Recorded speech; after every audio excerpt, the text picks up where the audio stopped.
Handren hits it foul. It's 2-2.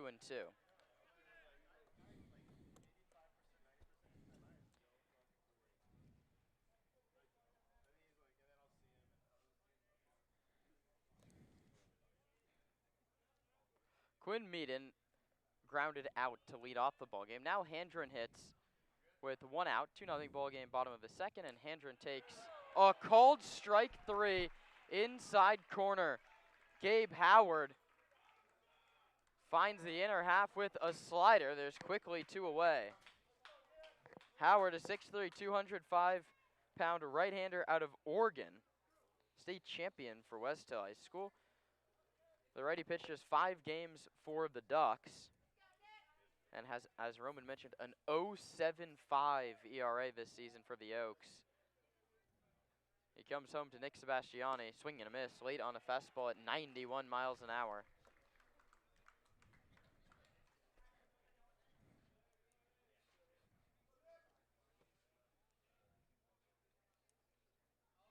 Howard to Sebastiani, low.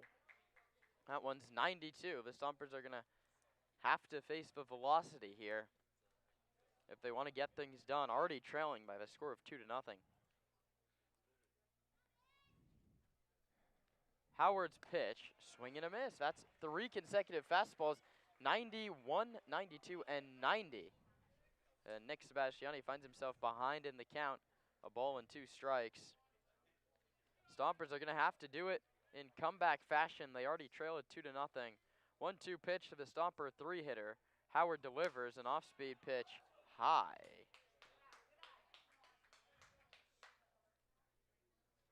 2-2. Meaden grounded out, and then Handren struck out. 2 balls, 2 strikes, 2 outs. The base is empty. Howard to Sebastiani. It's weakly hit to third. Tyler Hawley fields an easy hop, throws to first in time. The inning is over. The Stompers go 1-2-3 in the home half of the first inning. We head to the second. The Oaks lead it 2-0.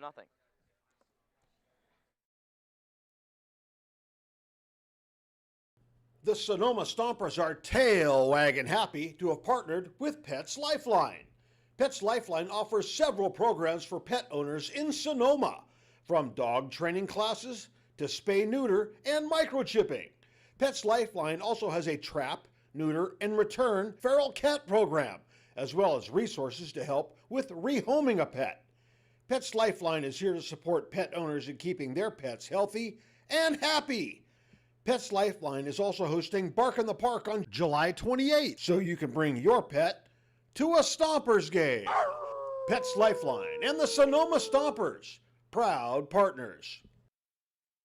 The Sonoma Stompers are proud to have teamed up with Park Point Health Clubs this season. Let Park Point's innovative fitness and lifestyle programs improve your quality of life through our Focus 3030 nutrition and training program. Or take Pilates classes, learn kickboxing, get back on the bench with our weight training program. We have personal trainers and, check this out, we even have childcare to help you create the time to become the best you can be. Park Point Health Clubs are located in Santa Rosa, Healdsburg, and right here in Sonoma. Park Point Health Clubs and the Sonoma Stompers, proud partners. Top of the second inning, the Oaks lead it 2-0. It's a make-or-break day for the Stomps. They trail in the best of 3, 1-0, after a come behind victory from Conejo yesterday.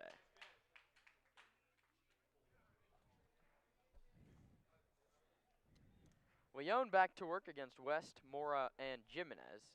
That one misses low, and the count's 1 ball and 1 strike. West 0 for 2 yesterday. The right-handed hitter out of Rice University also walked 3 times. Guy that does have a little bit of swing and miss in him. 10 strikeouts, just 8 walks. Here he takes inside. 2 balls and 1 strike. West from Katy, Texas is entering his 3rd season for the Owls. Hits this one high in the air. Hegeman, the center fielder, camped under it and makes the one-handed catch.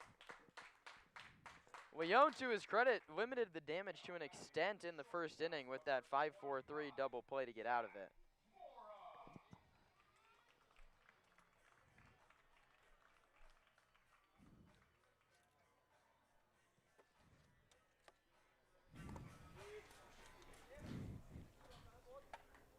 Now it's Zach Mora's chance. He went 2 for 3 yesterday. Squares to bunt, pulls it back, and takes a ball. Handren crashing from third base, Lazul from first. Sign put on by David Solis, the third base coach. Jose Villa over at first. 1-0. That one's lined into right field, base hit. Meaden cuts over. It's a very high hop off the grass, but he keeps it in front. Mora's third hit of the series. The fourth of the day for the Oaks. They're all over Brandon Leone here in the early going. Brings up Jax Jimenez. Also someone that came off the bench yesterday for Conejo. He went 0 for 1 with a walk. End of the season below the Mendoza line, just 193.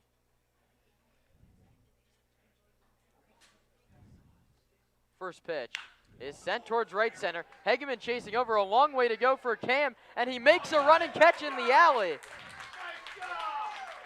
Cam Hegeman tracked that ball, a beautiful jump by the Stompers center fielder. That could have been extra bases, and this inning could have gotten really messy. Instead, Hegeman makes a very nice play out in right center field. Yeah, nice route there. Saw it, got a good jump from center field. And I mean, the crazy thing there is the Landon West and the Jax Jimenez both fly balls to center, but very different plays.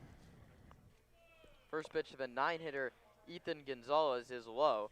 Gonzalez did a majority of the damage for the first 8 innings yesterday. For the Oaks, he went 3 for 4 with 3 RBI. Quite a game out of the 9 spot for the right-handed hitter out of Cal State LA. He takes low. Sepulveda's going to pick back to first. And Lazul drops to a knee to keep it in front. Esteban trying to get aggressive and take a runner off the base path, but unsuccessful there.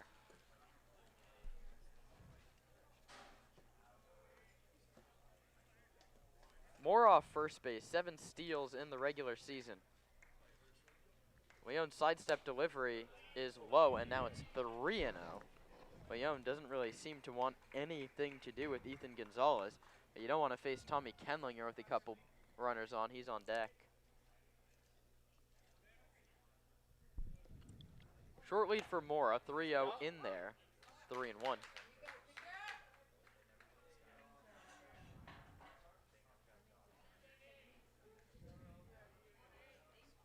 Stompers and the Oaks, the second in the best of 3 series.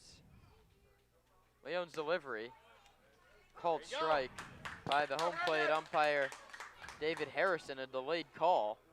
Go get him. But instead it's filled up 3-2, and that means Zach Moore is going to be off and running from first.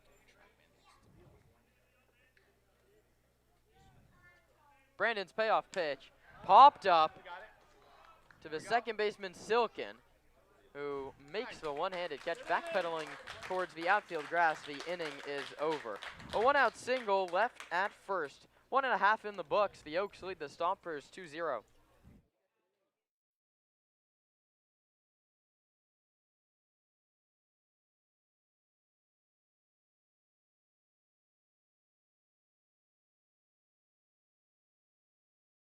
The Sonoma Stompers are tail wagging happy to have partnered with Pets Lifeline. Pets Lifeline offers several programs for pet owners in Sonoma, from dog training classes to spay-neuter and microchipping. Pets Lifeline also has a trap, neuter, and return feral cat program, as well as resources to help with rehoming a pet. Pets Lifeline is here to support pet owners in keeping their pets healthy and happy. Pets Lifeline is also hosting Bark in the Park on July 28th, so you can bring your pet to a Stompers game. Pets Lifeline and the Sonoma Stompers, proud partners.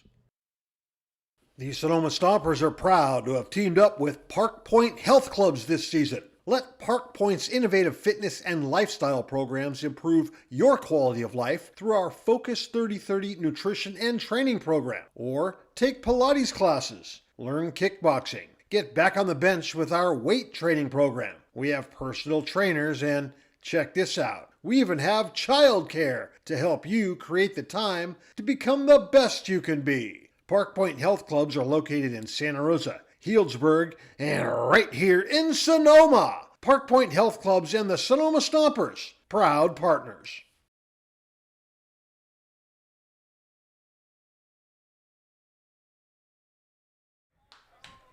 Xander Silken, Cam Hageman, and Kyle Olympia will be the three to hit in the bottom of the second inning. The Stompers, the home team here at Sparky Anderson Field.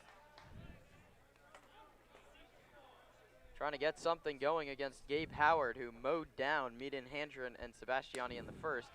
Silken lays off a slider that bites down and away. 4 hits and 2 runs through just 2 innings for the Oaks. Stompers looking to tap into the early offense that they found yesterday afternoon. Silken takes load, 2 balls and no strikes. Xander 4 for 6, a double and 2 RBI in yesterday's 10-9 loss. Ahead in the count here. Takes a called strike. One of his hits was up the middle. All other 3 were to the opposite field. A very nice approach day from Silken, and the results spoke for themselves. He was 5 for 25 in the regular season. Big hits yesterday and a game-tying single on Wednesday in the North title game. Silken leaves that 90-mile-per-hour fastball off the corner away. He's in the driver's seat, 3-1.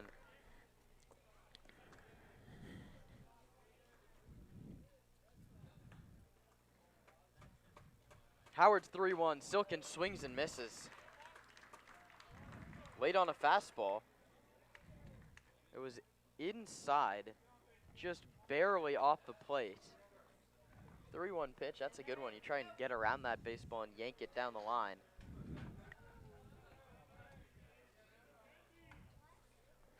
Howard's payoff to Silken. Xander lines it foul to the opposite field over Jacoby Heyer in the first base coaching box. Dave Hoke over at third base for Zach Pace. And Xander Silken has been great for Sonoma in the limited stretch.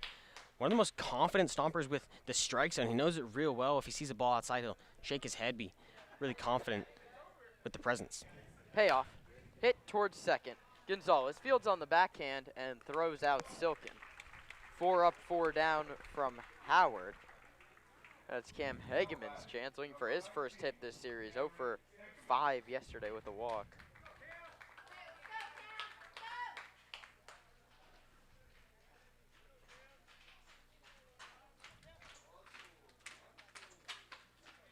Hageman and then Olympia. Howard, a commanding presence. 6-3 on the hill. This one's another chance for Gonzalez. Backhand again, throws in time.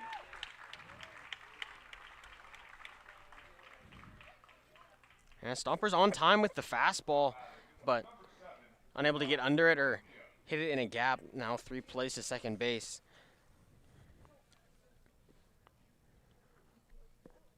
Meaden, Hageman, and Silken, all righties, were just a little bit late and hit it directly at Ethan Gonzalez.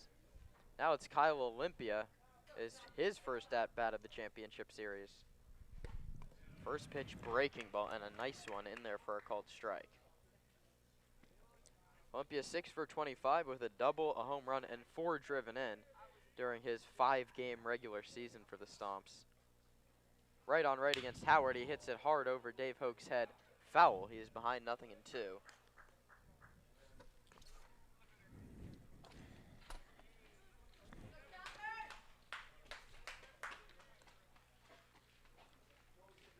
No balls and 2 strikes on Olympia. 2 outs in the second. Howard sets at the belt and delivers home. Olympia checks his swing. The appeal to first base, no swing, says the crew chief, Alan Alvarez. Chris Maher's at second and Max Ponce is over at third.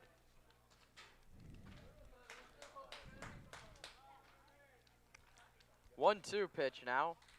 On the way to Kyle Olympia. Outside 2-2. Gabe Howard was walking back towards the dugout. Instead, he has to reclimb the hill. Olympia not with the ball club yesterday. Flew down by himself. Got into Burbank at 8:30 a.m. this morning. He's ready to take the field and try and deliver here in game 2. 2-2 pitch. Olympia strikes out swinging on a slider. The inning is over. Gabe Howard's retired all 6 that he's faced. We head to the third.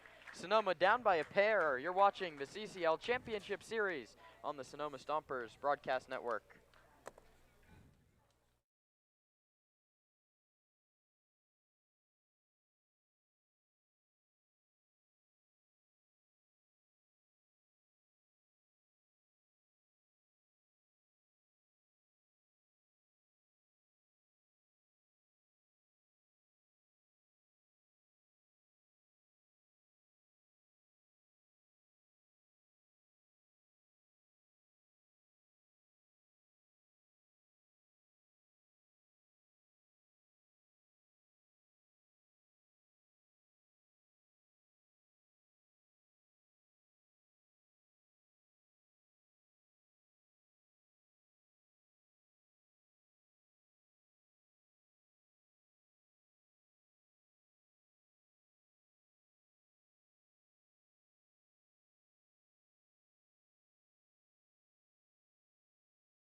Local expertise worldwide. Sotheby's International Realty is well known for their exceptional real estate agents that distinguish themselves in communities all over the world. To learn more about real estate in Napa, Sonoma, San Francisco, and the rest of the Bay Area, or around the globe, contact Sotheby's International Realty Wine Country Brokerage at 707-935-2288. That's 707-935-2288. Sotheby's International Realty.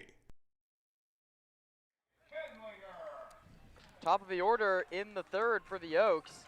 Tommy Kenlinger singled and scored in the first inning. One of 2 Oak runners to come across the plate, and that's how the score sits right now.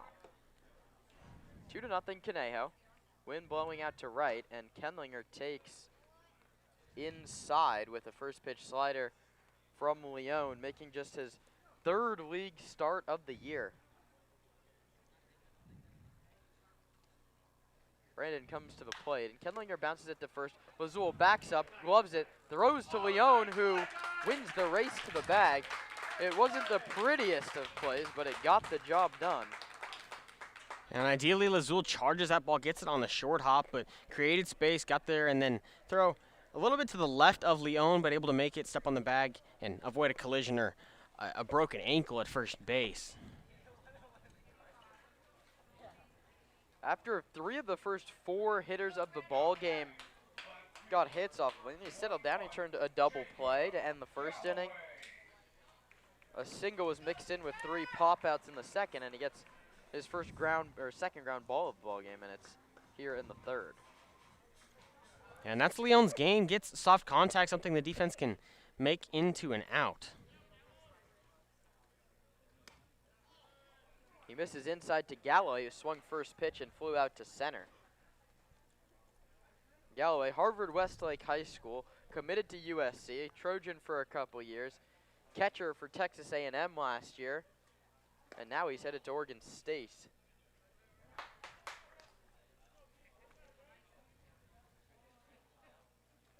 Joining quite the lineage of Ohio State Beaver catchers. Galloway, left-handed hitter, slightly open stance, swings and sends this one to center, not deep, and it dunks in for a base hit. Hageman will flip it back in, and Leone needs another double play against Tyler Hawley, who's just been torching the Stompers his last 2 at-bats.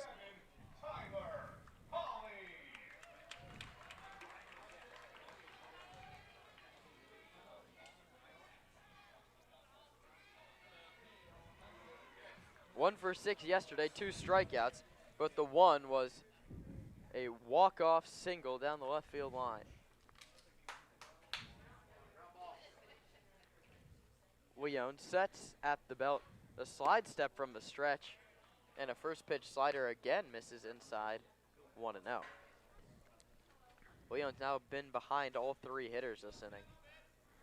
And not a bad pitch there, trying to get a weak ground ball off the hands of Hawley. Misses low, another slider below the zone. That's a nice pitch. That ended just below the knees. Stompers yesterday were coming off the high of the Nick Sebastiani walk-off to send them to the title, led 9-4 into the ninth.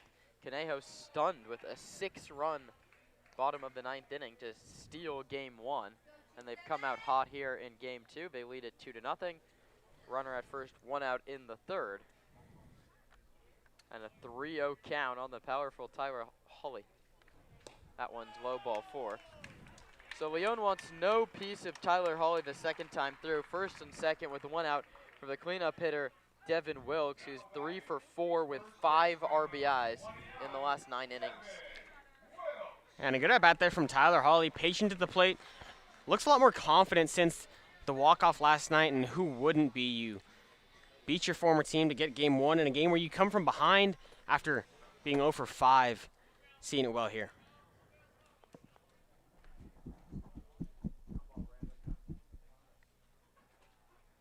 Galloway off second, Hawley off first. Leon comes to the plate. Wilkes takes low.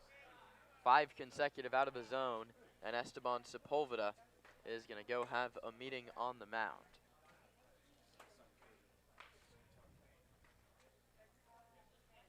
Tough start for Sonoma here in game 2.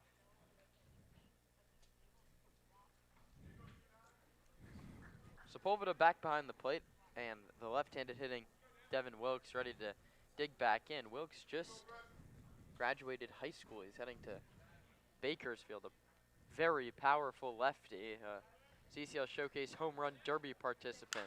He sends this one the opposite way. Trent Keys has a long way to go. He cuts into foul ground and runs out of room. It bounces just towards the fence. Keys never really had to play, a long way to go for the left fielder. And Zach Pace's deliberation was, who do you play at first base and who do you play in left field? You had Paul Lazul, Trent Keys, and Gabe Tapia. Tapia finds himself on the bench. Lazul finds himself at first and Keys in left, and both Keys and Lazul have looked a little uncomfortable defensively. Wilkes takes inside 2-1. Keys unable to field a ball rolling down the left field line. That allowed Tyler Hawley to get an extra base and the Oaks to get a run. And Lazul backed up on a 2-hopper. That almost led to another base runner. 2-1, not a spot you want to be to the powerful left-handed hitting Wilkes. He takes outside. The command eluding Leon all of a sudden in the third inning. 3 balls and 1 strike.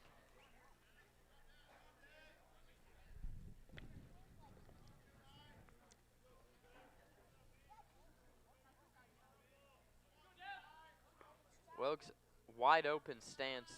Back foot at the back of the box. He chases a fastball. That was down in the zone, strike 2.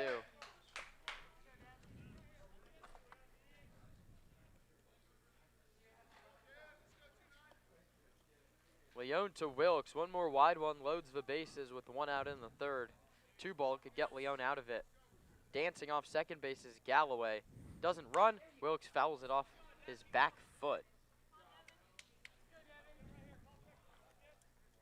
Leon's pitch count continues to climb.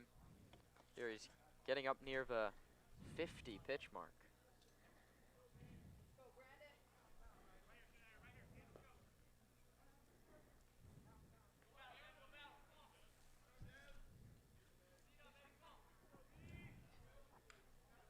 Leon's payoff is bounced towards second. It kicks off Silken's glove into center field. 1 run comes in to score. To third base goes Hawley. An error on Xander Silken, and Conejo takes a 3-0 lead. That was the 2 ball that Leon was looking for. If Silken gloves that cleanly, you can see him. He was already thinking about turning the double play. Silken there ran himself into a bad hop, kicked up towards his chest as he tried to field that one rather than, you know, the hip or below, ideally. Tough break there. So now there's runners on the corners, 3-0, and this could get ugly in a hurry.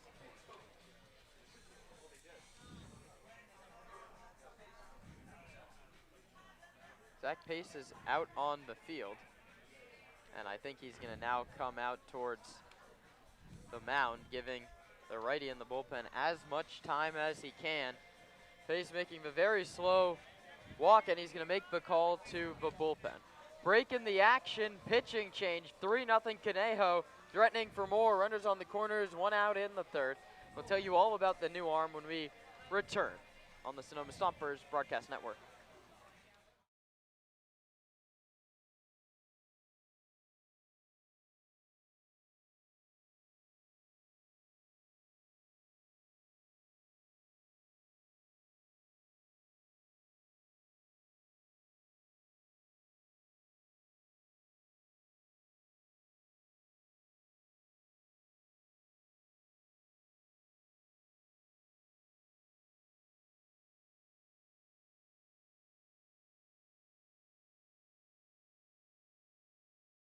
The Sonoma Stompers are grateful to have Bank of Marin as a returning sponsor. Bank of Marin's philosophy is banking built on trust and relationships. Bank of Marin's creative and customized solutions safely and confidently support your growth and success now and into the future. Whether you're a sole proprietor forging ahead with your first company or the CEO of a well-established corporation, Bank of Marin's local bankers will work side by side with you to help you reach your financial goals. Bank of Marin, the official financial institution of the Sonoma Stompers. At Ricci Vineyards, we feel that wine and baseball are the perfect pairing, and we are proud supporters of our Sonoma Stompers. Our family-run vineyard has been farming and growing grapes and carneros for over 40 years. We encourage you to witness our wine journey and check out our selection of boutique offerings at RicciVineyards.com. The Stompers are proud to have Adams Chiropractic as our official chiropractor. Keeping our players healthy and in the lineup is our #1 priority. And Adams Chiropractic is right there every step of the way, thanks to Dr. Lawrence Adams.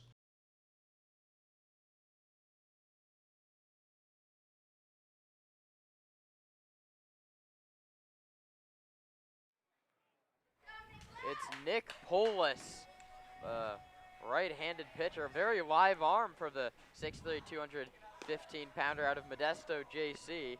Born in Modesto as well, just celebrated his 20th birthday. This is his 5th league appearance. He's given up 3 earned runs in 4.1 innings, 4 strikeouts, and 3 walks, Roman. He has to put the ball in the zone, runners at the corners, and 1 out in desperate need of a strikeout facing Nolan Johnson. Yeah, strikeout or ground ball gets it done here, but needs to come in, mop this one up, and then try to give the Stompers some length. First pitch misses high, 89 miles an hour. Stompers need their miraculous comeback today. They already find themselves down 3-0. Polis comes set. Swing and a miss by Johnson.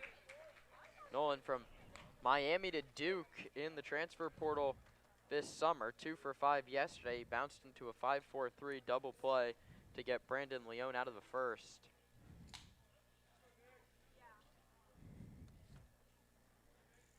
One low. Sepulveda backhands it, and the count's 2-1.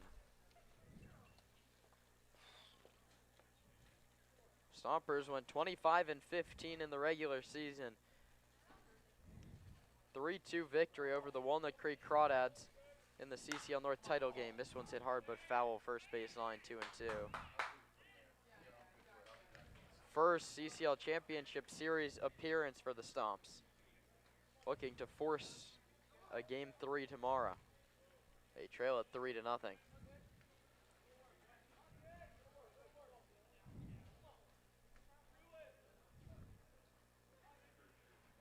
2-2 pitch.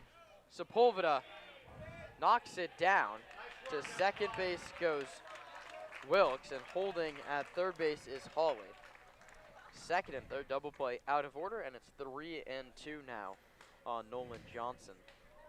Yeah, getting out of the double play there is big from Wilkes. Now Polis needs a strikeout. Leone gave up 5 hits and 1 walk in his 2 1/3 innings. Responsible for the runners out now at second and third. Infield draws in for Sonoma. 3-2 pitch. Polis delivers, and it's bounced foul at the plate.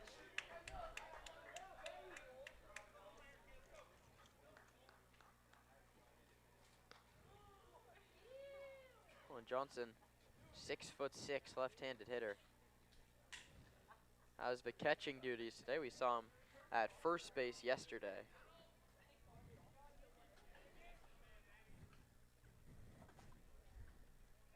Payoff pitch on the way. Outside, Sepulveda snares it. The bases are loaded with one out for Landon West. Now batting, designated hitter number 44, Landon West. And Leon's last batter, he gave up a hard ground ball to Silken that if it's gloved cleanly could have been a double play. Instead, it kicked into center field, 1 run scored, and now the bases are loaded and there's still just 1 out. West, right-handed hitter out of Katy, Texas, takes upstairs 1-0.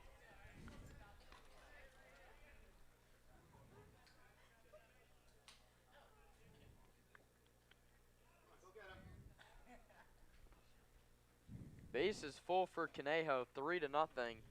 The lead in inning number 3. Polis delivers high, 2-0. A walk would force in a run and bring Zach Mora, who already singled today and has 3 hits in the series, to the plate. You have to come into the zone now to Landon West. Had a couple of doubles, 8 RBI in the regular campaign. He pops this one up, back towards the screen. Sepulveda will have a play, and he makes the catch. A crucial second out recorded by Nick Polis. And now you're a pitch away from leaving the bases loaded, and the momentum could very quickly swing back to Sonoma. Oh, it's coming right towards us, Roman. And it looked like it was going to land on us, but it lands on the other side of the screen in the glove of Sepulveda. A nice play there, and good on him to get right back over to the mound, not risking a tag-up play there. So Zach Mora comes up with the bases loaded.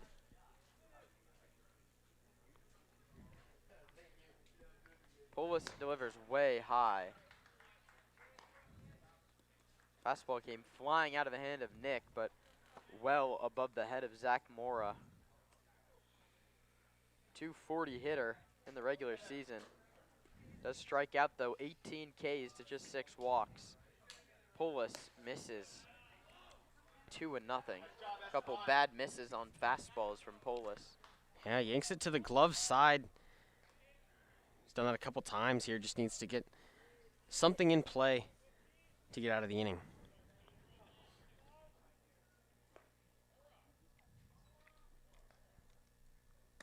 High 3-0. Work to do for Nicholas Polis. Bases loaded jam he inherited from Brandon Leone, responsible for the runners on second and third. That runner at first, Johnson, is Polis' responsibility. The issue is the hitter. 3-0 fastball misses. Outside ball 4. A 4-pitch walk forces in a run. RBI Zach Mora, 4-0. Conejo leads. Hawley scores from third. Wilkes takes his place. Johnson to second. Yeah, and that's a tough one there. Very similar to last night's 9th inning where Stompers just couldn't find strikes even when they really needed one. David Howard's up and loosening in the bullpen. The lefty might be asked to get a whole bunch of outs as Polis misses with his 5th consecutive pitch. 1 ball and no strikes. Jimenez, a guy we know can change the game with the swing of the bat. 2 doubles, a triple, and a homer. A regular season that ended with a 193 batting average. He takes a called strike. Stompers still in limit the damage mode here in the 3rd. 2 in, 3 on with 2 out. Polis' 1-1 pitch. Called strike, 1 and 2. David Harrison deliberates before making every single strike call.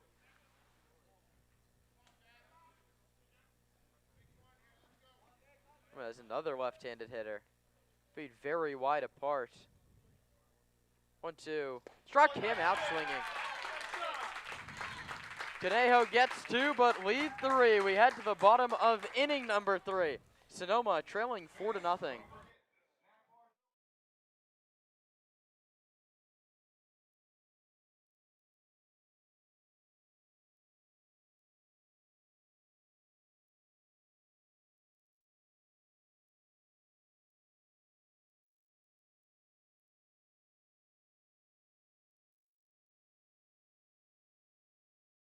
At Ritchie Vineyards, we feel that wine and baseball are the perfect pairing, and we are proud supporters of our Sonoma Stompers. Our family-run vineyard has been farming and growing grapes and carneros for over 40 years. We encourage you to witness our wine journey and check out our selection of boutique offerings at ritchievineyards.com.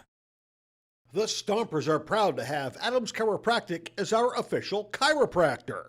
Keeping our players healthy and in the lineup is our #1 priority, and Adams Chiropractic is right there every step of the way, thanks to Dr. Lawrence Adams.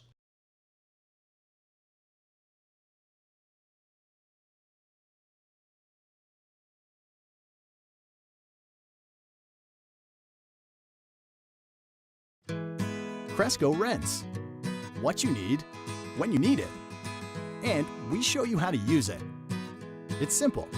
You choose it, you use it. We have the right tool for every job. Never buy it, never store it. When you need it, just rent it. I'm Chris Smith, president of Cresco. If you need it, Cresco's got it. All over the Bay Area and online at CrescoRent.com.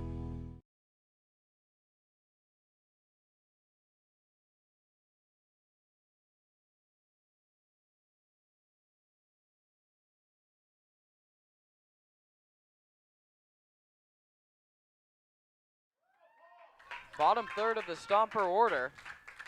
Gabe Howard, with long rests in between each inning, has retired all 6 Stompers that he's faced. Was a left-handed hitter. Howard's first pitch is low for ball 1.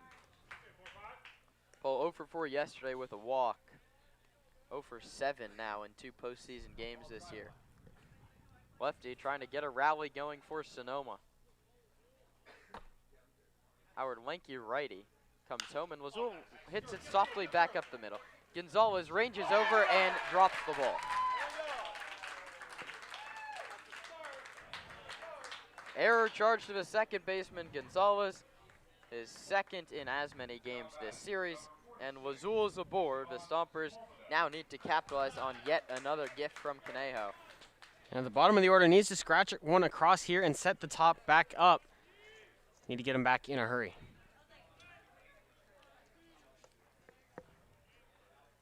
So Lazul at first base for Sepulveda. This one, 200 hitter in the regular season, over 20 games. Takes high. Sepulveda's going to give you a quality at bat. We know that same number as walks and strikeouts. That's 15 each.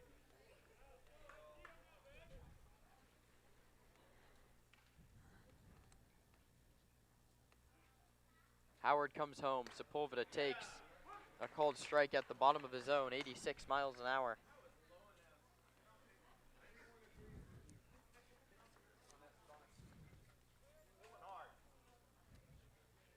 Lazul a short lead off first, held on by Wilkes.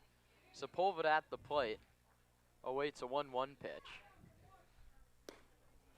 Takes a called strike 2. The changeup from Howard, who's now on a 12-inning scoreless streak over his last 3 appearances, including this one. He delivers to Sepulveda high 2-2.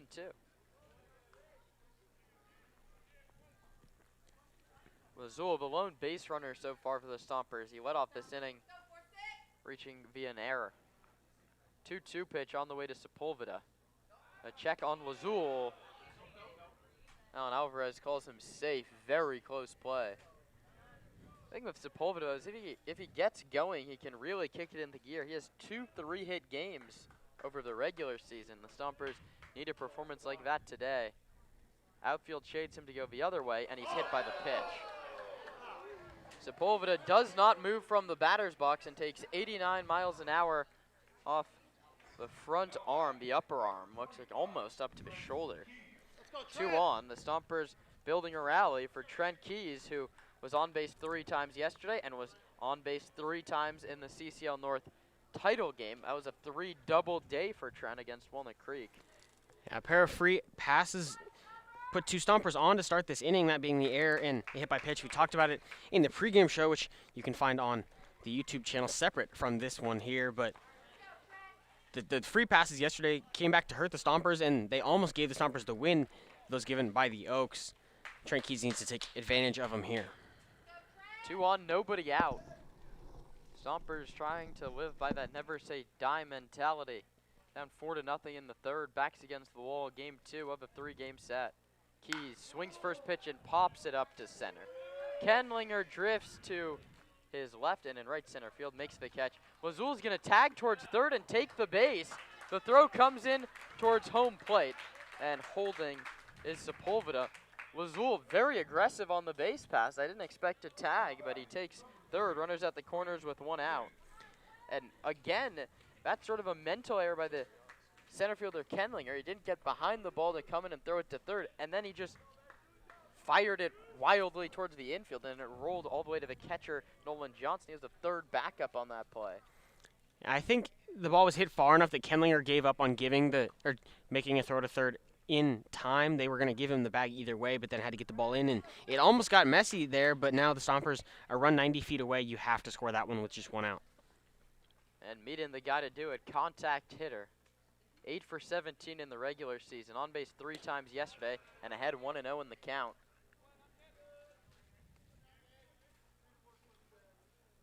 Handful of fans on both sides. Nothing rivaling the Arnold Field experience of Wednesday night.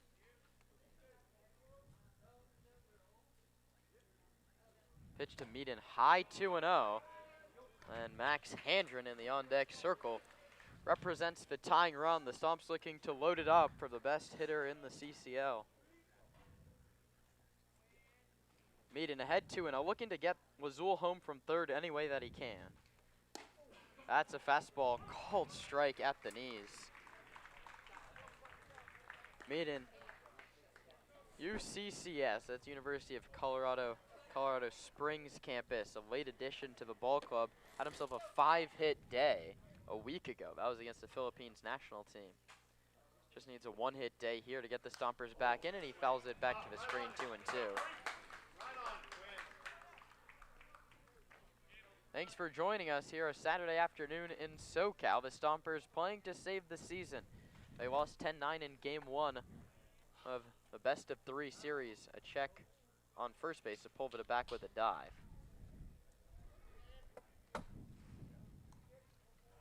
Conejo 1 win away, or holding this lead away from back-to-back CCL championships.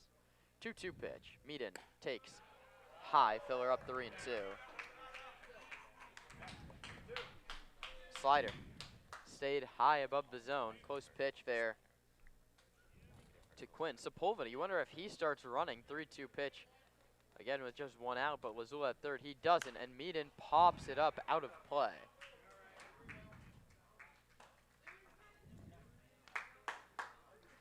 Handren and then Sebastiani.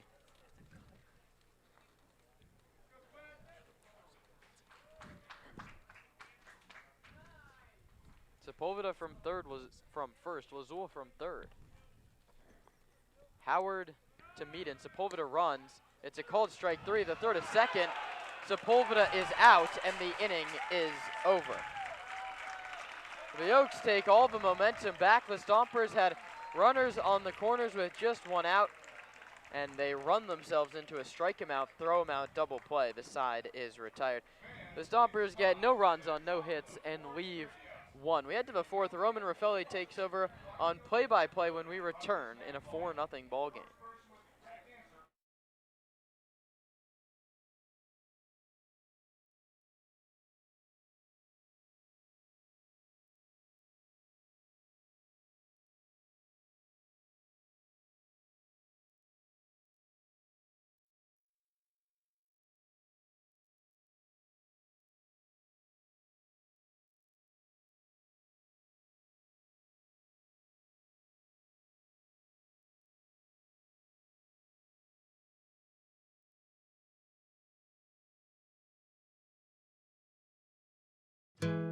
Cresco Rents. What you need, when you need it. And we show you how to use it. It's simple.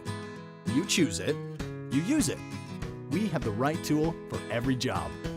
Never buy it, never store it. When you need it, just rent it. I'm Chris Smith, president of Cresco. If you need it, Cresco's got it. All over the Bay Area and online at CrescoRent.com.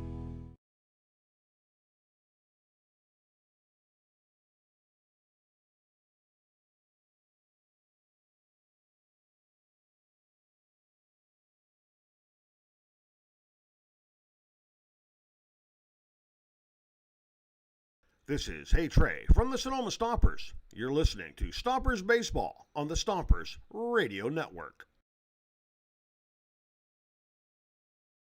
Ethan Gonzalez leads off the top of the fourth. The Oaks leading the Stompers 4-0. That on 5 hits and aided by 1 error from the Stomper defense. He takes a called strike 1, low middle slider. Polis out for his first full inning of work, came in to get a pair of outs that Brandon Leone could not to end the 3rd inning. The 0-1 misses now 1-1. Leone went 2 1/3, gave up 5 hits, 4 runs, 3 of them earned, walked 1, did not strike out a batter. This one chopped high to Handren at the hot corner. The throw across in time to Paul Lazul, 1 gone here in the 4th. Now batting, center fielder number 48, Tommy Kenlinger. Handren been a huge piece of the Stomper offense, and that's something we've talked about all the time, but his steady hand really anywhere in the infield. We've seen him at second, short, and third base. That's his primary position. That steady hand, a key piece of the defense as well. Order rolls over. Tommy Canlinger digs in from the right side, takes a first pitch strike. He singled and scored in the first, grounded out to Paul Lazul in the 3rd.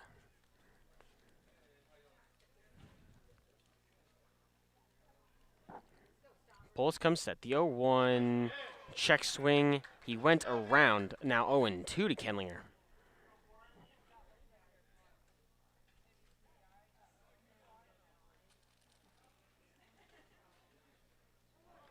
Polis takes a moment to walk behind the mound and take a deep breath. He'll get back on the bump. Gets the sign from Sepulveda, comes set above the belt. The 0-2 fouled off down the first base line.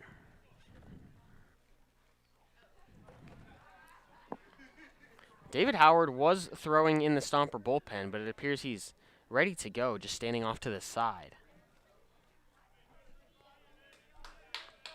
Lefty on deck. Maybe that's where Zach Pace makes the move. 0-2 misses outside from Polis.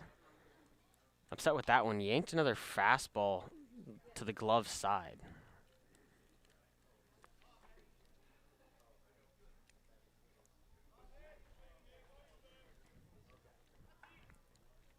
One-two fouled off again. This one over the Stompers dugout. That's the first base side. Seemed like a lot of the energy was sucked out of this ball club in the 9th inning yesterday. That's just a brutal way to lose that game. You're poised to take a 1-0 lead in the series. 1-2 again, shot over the first base dugout. Tommy Kenlinger's putting together a nice little at-bat. Those are 2 textbook spoil swings on pitches that are too close to take on 1-2, but not pitches that you can do damage with. And we saw a couple huge at-bats with good battles late in yesterday's game. One was Ethan Gonzalez. That was in the 7th against Tarun Pelja, and then one in the 8th by Tyler Hawley against Pelja. This one's chopped to Handren, who's going to let it travel, field it, throw to Lazul, who picks it in time to get the out. Nice bit of leather on both sides there. 2 up, 2 down in the 4th.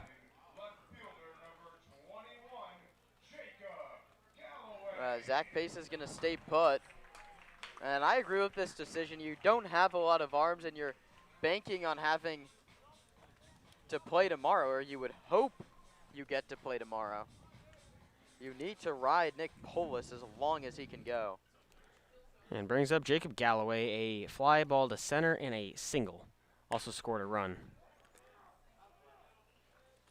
First pitch fouled down the third base line out of play.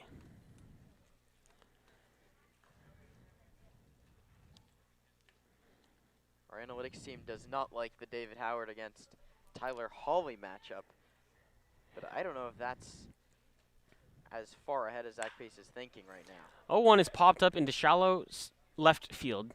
Trent Keys comes on and makes the catch, which ends the inning. 1-2-3 go the Oaks in the fourth. The Stompers still trail as we head to the home half here on the Stompers Broadcast Network.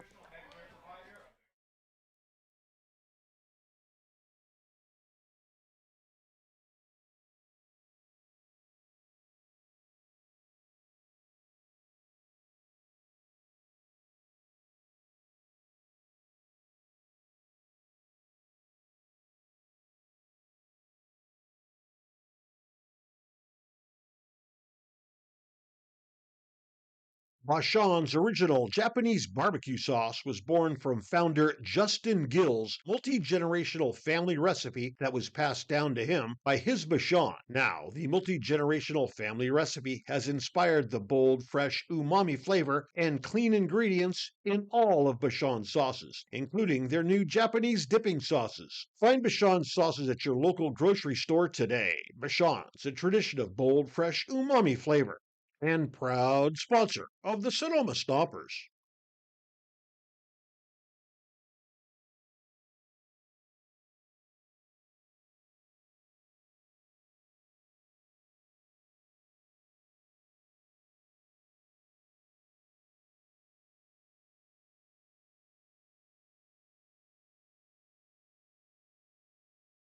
Friedman's Home Improvement. When something breaks at your house, head on over to Friedman's Home Improvement. Remember, if we don't have it, you don't need it.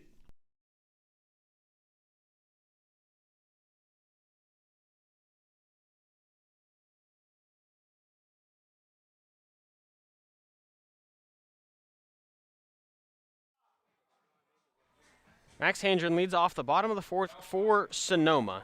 He struck out looking in the first. On a pitch on the inside edge. He didn't like the call.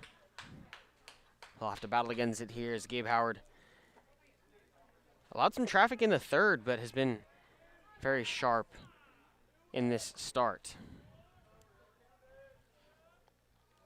First pitch to Handren misses low.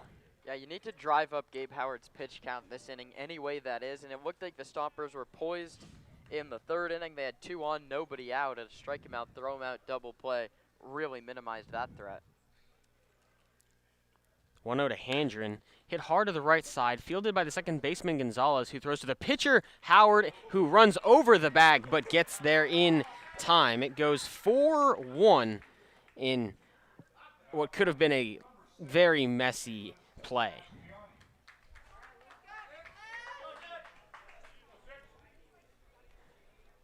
Brings up Nick Sebastiani. Grounded out to third to end the first inning. Of course, had the home run to send Sonoma down south. And had a walk-off 2-run shot against the Crawdads on Wednesday, bottom of the 10th inning.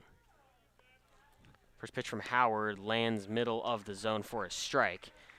That pitch there, very similar to the ball that Nick Sebastiani sent over the wall to send them here. That count, he got one exactly the same there. Took it for a strike. Second one he said goodbye to. The 0-1 hit the other way off the handle of the bat. Fielded by Gonzalez. He throws to first in time. This one for 3. Quickly 2 up, 2 down for Sonoma. That's the 6th ground ball that's been hit at Gonzalez already, and they played 2 outs in the 4th. Thanks for joining us on the Sonoma Stompers Broadcast Network, bringing you video coverage from California Lutheran University. Howard lifts, delivers home to Silken. First pitch misses low. He grounded out to Gonzalez in the second. And if you want to try to guess what Stompers did the first time through, that would probably be your best bet by the numbers. The 1-0 to Silken misses low again. Fastball from Howard. Trying to locate it on the lower third, but that one 3 or 4 inches low. Silken, one of the few Stompers that have done a very good job getting out ahead of Howard. 2-0 here, catches the outside corner. Silken didn't love the call. The TrackMan system says it missed a little bit out and a little bit low, but Silken has to battle here.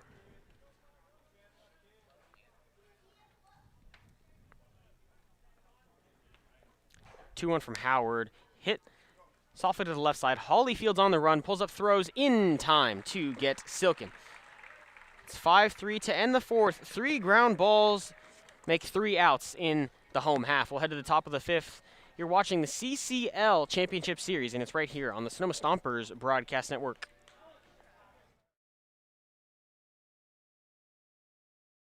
The Sonoma Stompers have partnered with Crandall Roofing to bring you the Grand Slam seating section. All grandstand seats are now sponsored by Crandall Roofing, the best roofers in the North Bay. Let your next roof be your last roof. Call Crandall Roofing, Diamond certified and proud partners with the Sonoma Stompers. Hey Stomper fans, if you need tree service, call Arbor MD. Proper tree care is essential for ensuring the safety, health, and beauty of your trees. Arbor MD's tree knowledge and expertise protects your property and enhances its value while also contributing to environmental sustainability and long-term tree health. Call Arbor MD for all your tree care and landscape needs. Nana's estate-grown extra virgin olive oil is made from olives grown exclusively on the property of Vianza Winery. They were hand-harvested and pressed to create Nana's extra virgin olive oil. Go to shop.vianza.com to see why Nana's olive oil is the very best. Top of the fifth, Tyler Hawley leads United it off States for Congressman the Oaks. Mike He made Thompson, the final out representing California's of the 4th bottom of the District, fourth and is a proud had the supporter walk-off of in the Sonoma yesterday's ball Stompers. game. That was against his former club in the Sonoma The Stompers. Sonoma Stompers invite you to dine at Verano Cafe.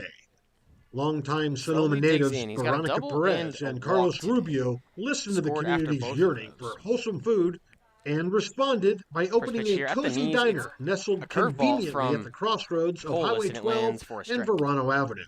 At Yeah, Verano Howard's now Cafe, sacked down and breakfast, hasn't lunch, thrown and for- dinner are experiences crafted with love and local.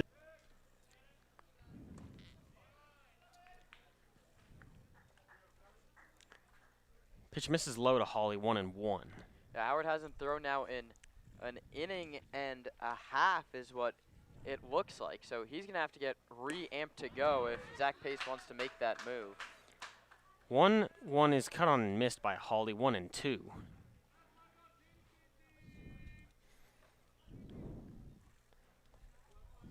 Polis came in relief for Leon in the middle of the third. Worked a 1-2-3 fourth, looking to do the same here in the fifth. 1-2 skips in 2-2. Nice pick from Sepulveda.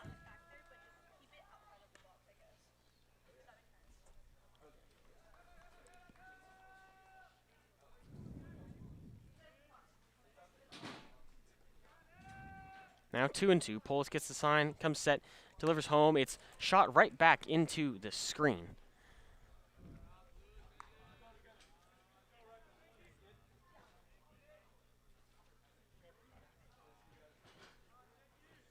Yeah, Polis, another guy today that struggled with that put-away pitch when he gets to 2 strikes. 2-2, called strike 3, sits down Hawley. As you mentioned, he's struggled with the put-out pitch, but he gets it there. That's the second of his day. Good way to start the inning, especially when you've got Devin Wilkes digging in. Guy who came off the bench yesterday's game and did a lot of damage against Sonoma. Sent a couple line drives down the right field line. Earned himself 4 RBI. First pitch he sees from Polis, he fouls over the third base dugout. 0-1 to Wilkes. Polis pitching ahead and throwing strikes. The 0-1 misses just outside.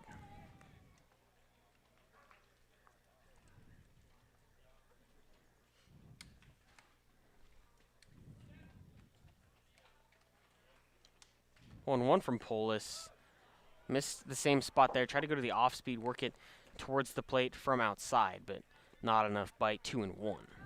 Now Wilkes has torched Sonoma over the 2 games. Came off the bench, 2-hit day yesterday. Big double in the 9th off of Albie. 2-1 hit right where it came from. It's a single into center field. Cam Hageman fields and throws it in. Now you think David Howard stands back up down there?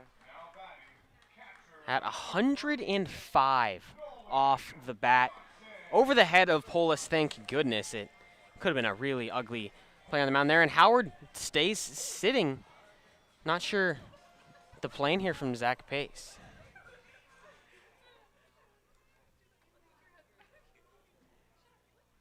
He's down there with Connor Pulowski. No movement from those two. Johnson hits this one to the left side.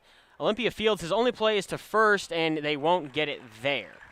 So it's an infield single to put 2 on with 1 out. That's just unlucky there. That's a high chopper. He got the ground ball. Polis did what he could. The only thing that has to happen there is Handren a little bit quicker to field that baseball coming towards second or towards first, and now Howard gets back up, but you assume he needs 1 or maybe 2 hitters here. Is this where you go mound visit, go back, and then make the move after just a hitter? 2 on, 1 out. First pitch, a strike on the outside corner to Landon West, the DH. Landon's a guy they've done a good job of keeping quiet. He's had 2 doubles, 8 RBIs in the regular season. He's 0 for 4 this series. Did walk 3 times Yeah, the yesterday. 3 walks, the thing that jumps off the page. They were all in the late innings. His final 3 at-bats ended with walks. He was the 4th of Laginto's night and the 4th of Haroon Pelja's night. How about that? It's in a 1-1 battle here with Polis. 2 on, 1 out. Pitch home, cut on and missed. Nice off speed there from Polis. Gets a swing over the top.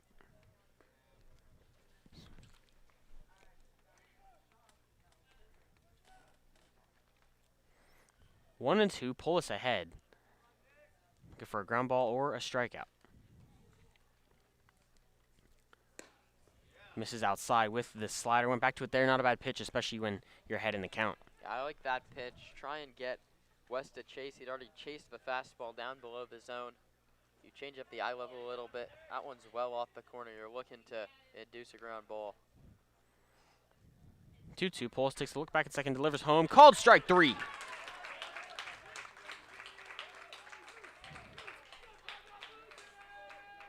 West did not care for the call. He'll take his time heading back to the third base dugout. And according to the TrackMan system, the Oaks use, it's more than on the plate there. Great pitch there from Polis. Second strikeout of the inning, 3rd of his afternoon, and he's just an out away from getting through the 5th. First pitch low to Zach Mora. Single and a walk for Mora today. Shortstop for the Oaks. Yeah, came in, bases loaded, 2 outs, and threw a walk against Polis. 1-0 misses outside, 2-0. That run charged to Brandon Leone. Polis yet to be charged with a run. A couple of hits, couple of walks, but no damage given up. 2-0 from Polis, misses low, 3-0. Command not so sharp here in this 3rd inning. And Polis getting closer to the end of his outing here. Pitch count climbing. 3-0 to Mora, misses inside, ball 4. So it's his 2nd walk and the 3rd for Nick Polis, who went 9 batters without giving up the free pass. Gives the 2nd to Zach Mora, and Zach Pace will come out of the dugout.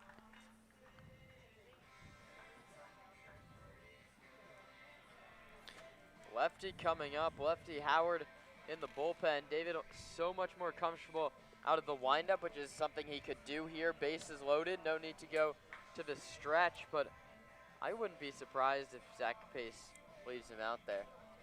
Yeah, just one out to get. Give Howard a clean sixth, maybe a guy who can take you 6, 7, 8, 9 if the Stompers are able to get on the board, get a couple back. Still, you have to win today's game to play tomorrow, but if you dig yourself a, 2-arm hole for tomorrow where you just don't have guys to get 9 innings, it could be really ugly there. He's going to leave Polis here. Just one out needed. Bases loaded. Stomper defense can go anywhere on the infield to get the out. So as a pop out, fly out, strike out, any of it gets the job done here. Thanks for joining us on the Stompers Broadcast Network. Roman Raffaelli, Kieran Costa here in game number 51 of the Stompers season. That's non-CCL, CCL, and the postseason. First pitch misses low to Jax Jimenez.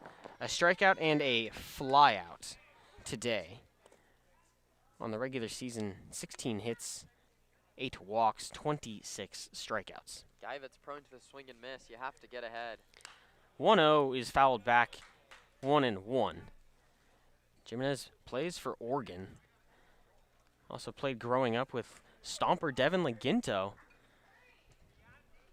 The two very nearly faced off in yesterday's ball game.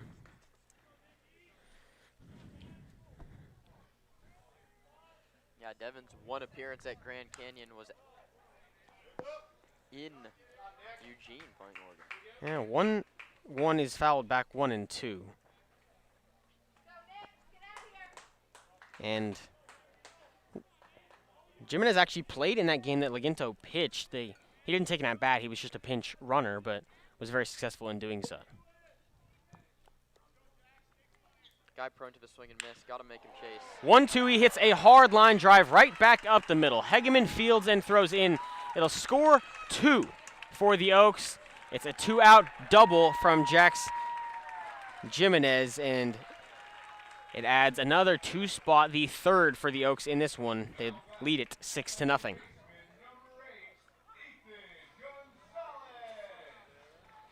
Yeah, bad throw decision there from Hegeman. You have to throw that into second base, limit the damage, and now this feels like an insurmountable mountain to climb for Sonoma. And it's a tough one for the Stomper coaching staff to swallow there, because you can always say the what if you bring in David Howard. The what if question, just terrible there. The first pitch is a strike to Ethan Gonzalez in the 9-hole. But you leave Polis in, now you kind of have to stick with that situation. That's the really tough situation here. 0-1 to Polis is chopped weakly to the left side. Handren's going to field on the run, throw on the run in time to Paul Lazul, which ends the inning.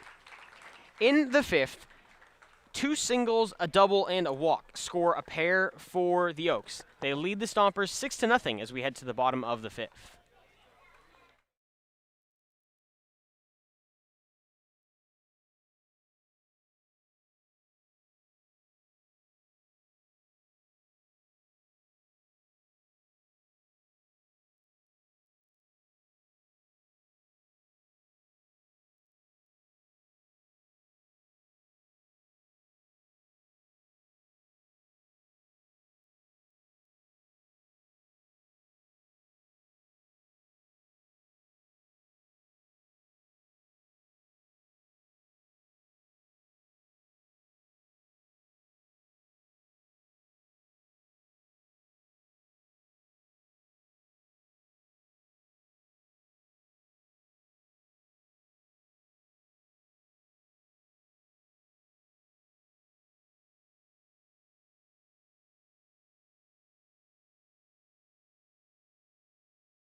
The Sonoma Stompers are grateful to have Bank of Marin as a returning sponsor.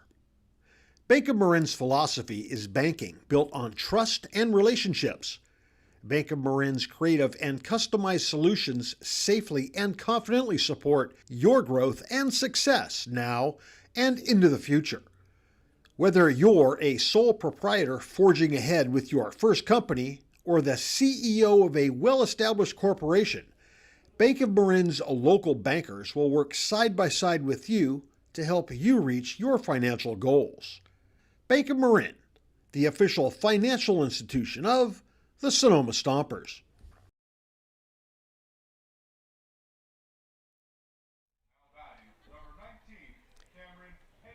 Cam Hegeman leads off the bottom of the 6th as the Stompers trail the Oaks. Bottom of the 5th. Stompers trail the Oaks 6-0. Not a hit on the board yet for the home team here. Gabe Howard comes set, delivers the first pitch. It's an off speed. He spiked it, but Hegeman chases there, 0-1.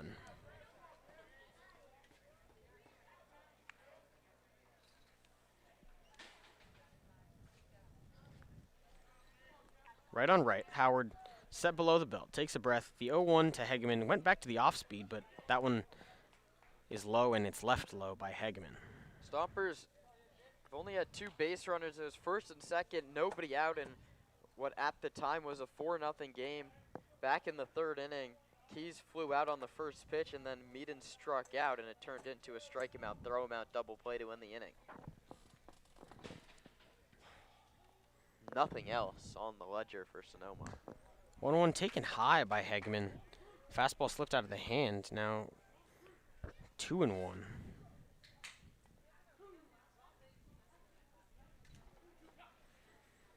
Stompers looking for a spark. 2-1 to Hegeman. Fouled off down the right field line.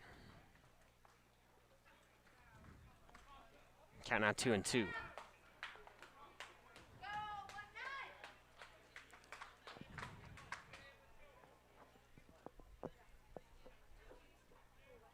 Stompers need a knock, first of all.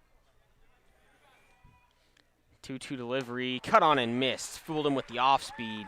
Down goes Hegeman. 4th strikeout of Howard's day. And that slider, a lot of vertical movement there. A fantastic pitch from Howard.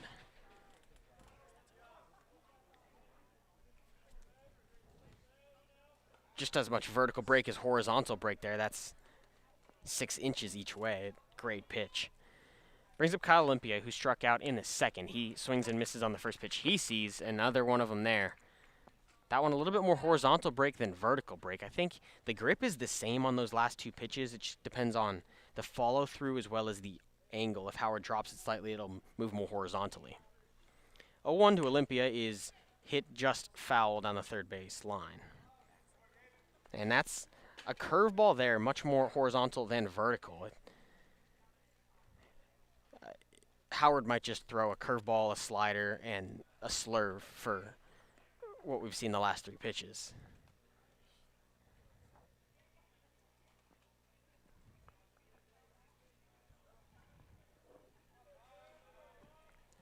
He's ahead of Olympia 0-2 here with 1 gone in the bottom of the 5th. Lifts the leg, delivers. It's popped up foul over our heads just to the first base side of home plate.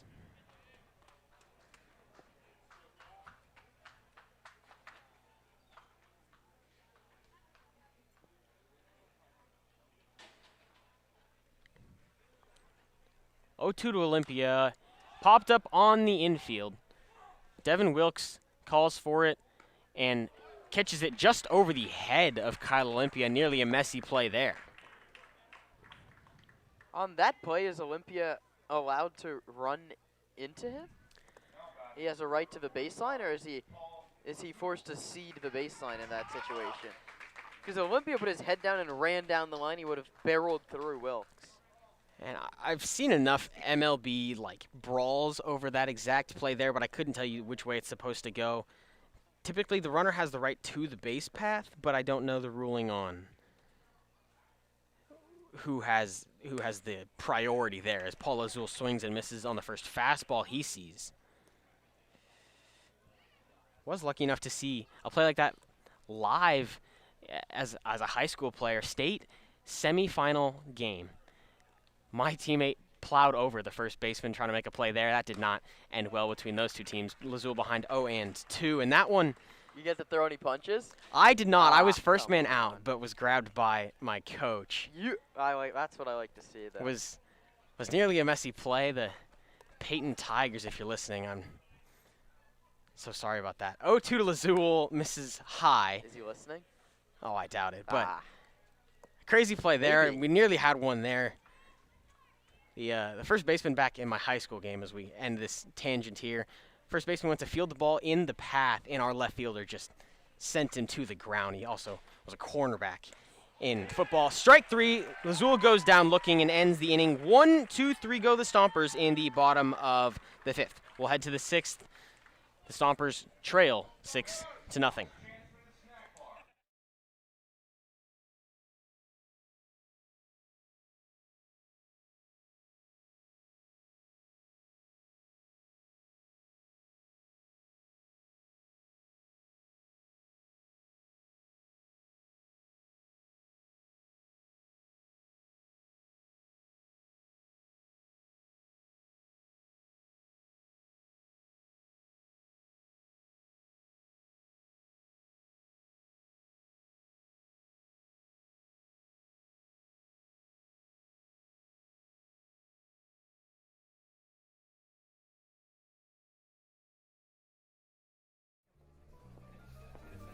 Nestled in the heart of Sonoma, Verano Cafe stands as the answer to locals yearning for wholesome food.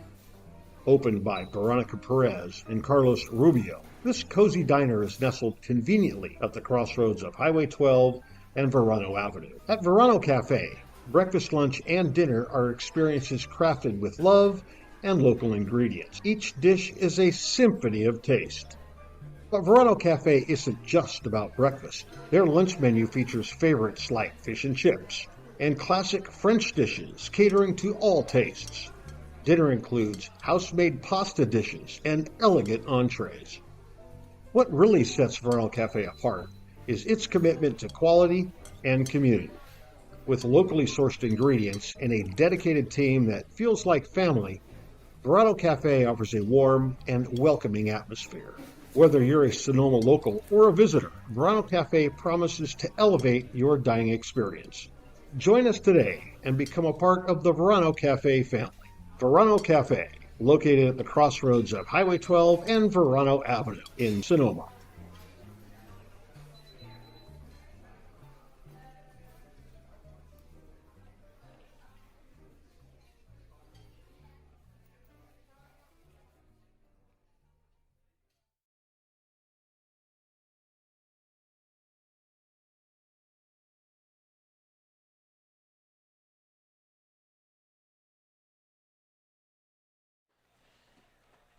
Top of the 6th, the Stomps trail it 6-0. And it's a new arm on the mound for the Stompers. It's David Howard in relief of Nick Polis. Polis got 8 outs in relief for Brandon Leone. First pitch from Howard is taken for a strike on the outside edge.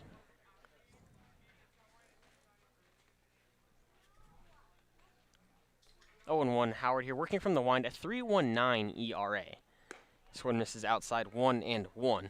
It's 31 innings pitched for the tall lefty, 6'4", 225. 28 strikeouts, 13 walks, 22 hits. He's also got a save on the year. 1-1, hit soft into shallow right field. It gets down in front of Meaden, and it's going to be a stretch double here. The throw to the bag in time, 9-6. The leadoff, Tommy Kinlinger, is thrown out trying for an extra 90. A single, and then 9-6 puts out Kinlinger. And a great hustle play there. Quinn Meaden in right. A good arm. Throws on the money to Kyle Olympia, who had to dive to make the tag there, but does so in time to get Kinlinger and bring up Jacob Galloway with nobody on and 1 out. Galloway bats from the left, a single, a fly out, and a pop out today. First pitch misses low from David Howard. Howard been utilized as a starter and from the bullpen by the Stompers this season. He's got a save as well as 5 starts. Not too many guys who can say that. 1-0 in for a strike, 1-1. Howard tasked with the 6th. Likely as many innings as the arm can give. 1-1 is hit hard to right field. This one will get down inside the line. Galloway a chance for extra bases. He's also going to run on Meaden. The throw cut off here. Won't get in and actually gets past Olympia. Now runner on second. That is the double from Galloway there. Ball hit harder and a little bit faster than Kenlinger. So he'll be in scoring position with 1 out for Tyler Hawley. Oak third baseman, a double, a walk, a strikeout, and 2 runs scored here. Had 22 RBI in the regular season with the Oaks. Had a pair last night, those the 9th and 10th runs to conclude the ball game. Howard now from the stretch. Comes set, delivers home. First pitch low. Hawley misses over the top, and they've got Galloway between second and third. The throw goes to Handren there, and they'll move him back to second. Heads up play there from Sepulveda and Handren. You throw ahead of the runner to force him back. You don't give up 390 feet. 0-1 now to Hawley.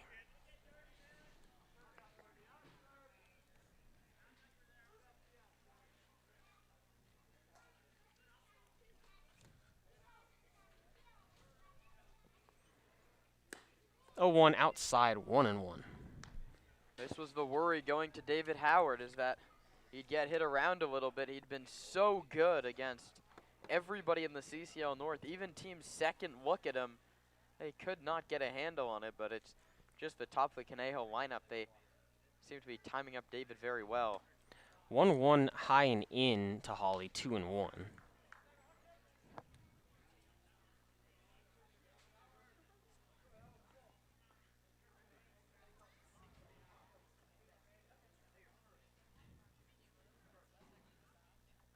Howard set at the chest. 2-1 to Hawley. Cut on and missed. Good pitch there. 2-strike count. Opens up the arsenal for David Howard.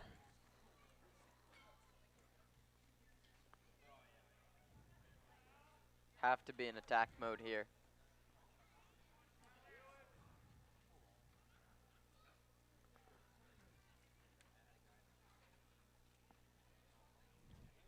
Howard lifts 2-2, cut on and missed. He gets Hawley on the off-speed there. It's his second strikeout, this time swinging. First for Howard. Now 2 gone here in the 6th, runner on second. And Hawley, a guy who has just mashed lefty arms all season long. Retired there by Howard, a big one to bring up Devin Wilkes. Pair of singles, a run scored, and he reached on an error.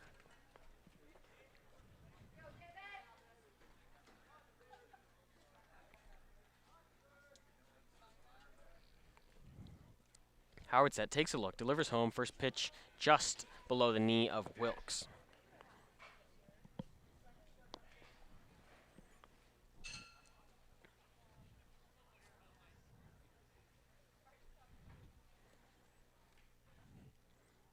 (1-0) from Howard. Hit hard to Handren. Just under the diving glove there on the hot corner. It'll score the 7th run for the Oaks. Wilkes cruises into second. A 2-out RBI double from the Oak first baseman.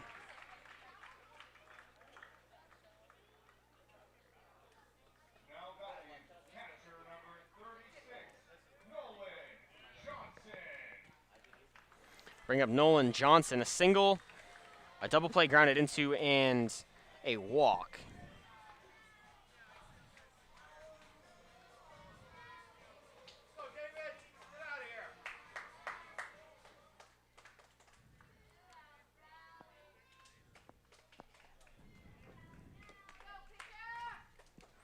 Howard set to face Johnson.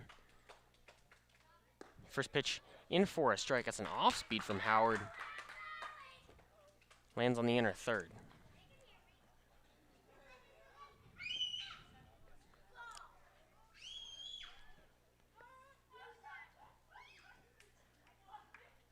The 0-1 spoiled down the right field line. Foul Howard way ahead, 0-2 to the tall righty and Nolan Johnson.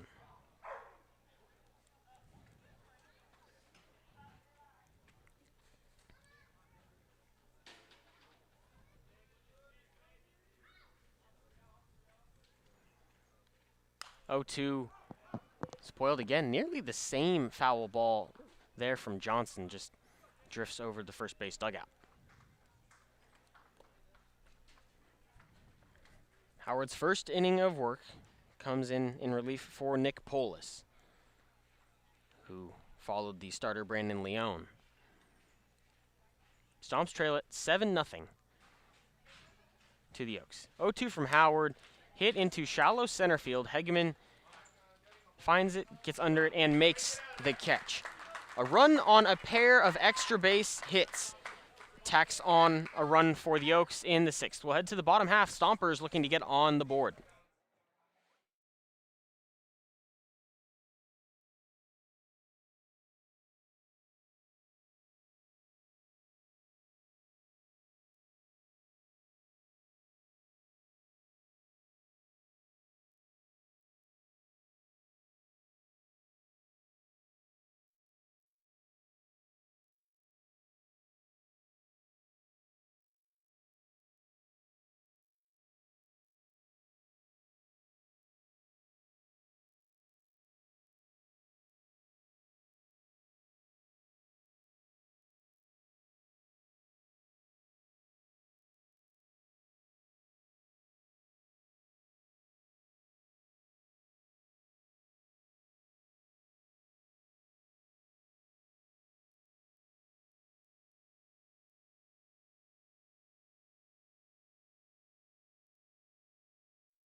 Esteban Sepulveda leads off the bottom of the 6th. The Stompers hitless through 5. Gabe Howard takes the mound once again. 5 strikeouts through the first 5 innings.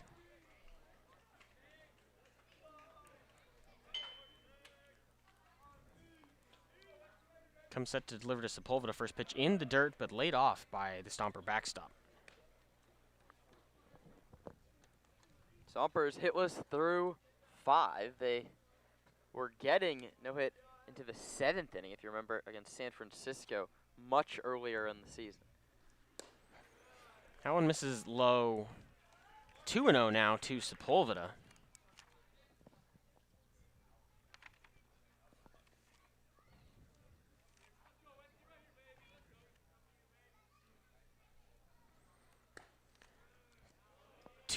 Misses, now 3-0 the count to Sepulveda.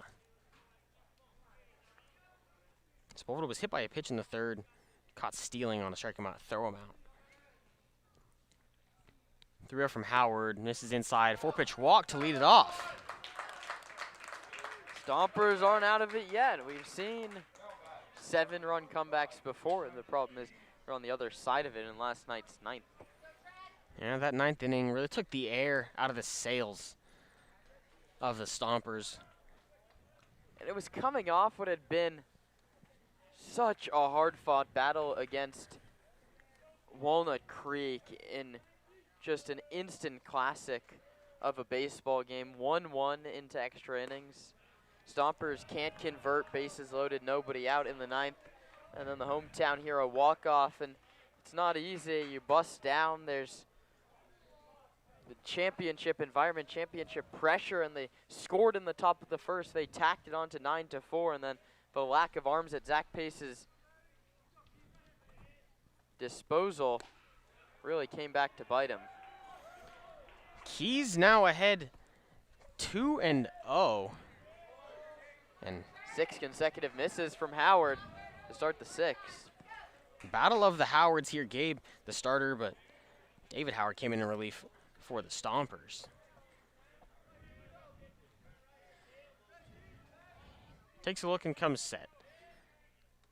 2-0 to Keys. Misses off the outer corner, 3-0. That's 7 consecutive balls. An 8th wide would send 2 on to the top of the order.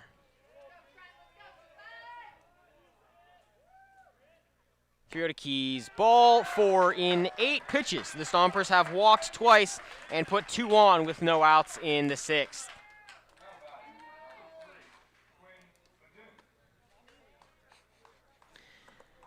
Brings up Quinn Meaden, who digs in from the right side. A ground ball and a strikeout so far today. Stompers still looking for their first hit.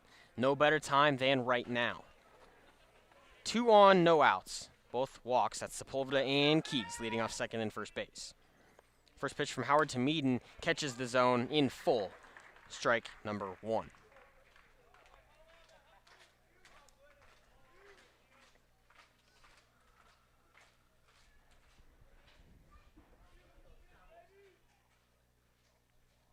Howard set, takes a breath and a look back at second. The 0-1 skips in to Meaden 1-1.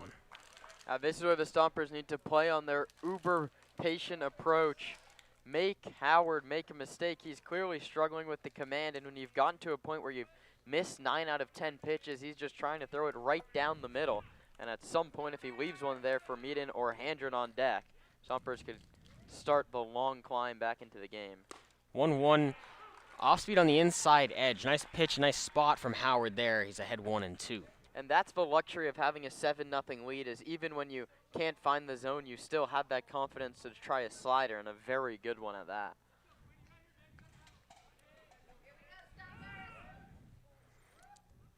One-two to Meaden. Nearly hits him on the inner edge. Howard thought it was a strike, but it was not. 2-2. There's a coach and a catcher down the Oaks bullpen, but no arm.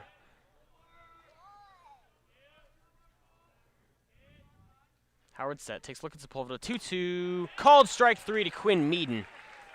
He struck out just once in his 5 regular season games with the Stompers. He has back-to-back looking strikeouts here in this one.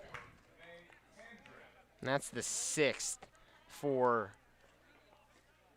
Gabe Howard today against the Stompers. And it brings up Max Handren.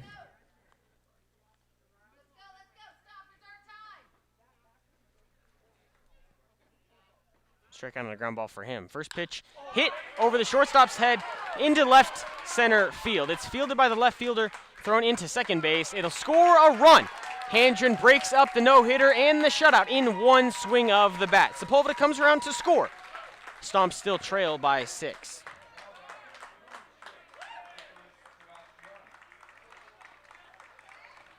Yeah, and a deserved crowd from the Conejo side of things for Gabe Howard to take a no-hitter into the 6th inning against a Stompers offense that, while pitching and defense has been the calling card all year, they finished the season atop the league in home runs, runs scored, and up there in runs per game as well. First pitch to Sebastiani's fouled back. 0-1.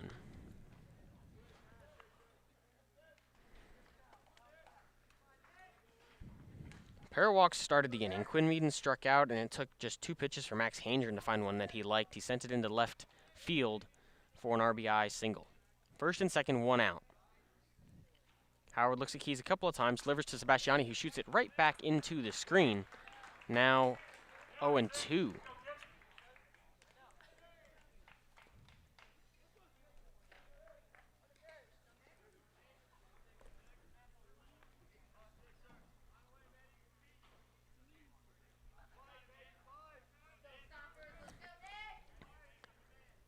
Howard set. 0-2 to Sebastiani. Hit right back at the second baseman Gonzalez, who takes it himself to second. It's L4 unassisted double play. The Stomps get one back in the bottom of the 6th. They still trail the Oaks by 6 runs. We'll head to the 7th inning. Kieran Costa takes over on the play-by-play duties. You're watching Sonoma Stompers baseball in the CCL Championship Series here on the Sonoma Stompers Broadcast Network.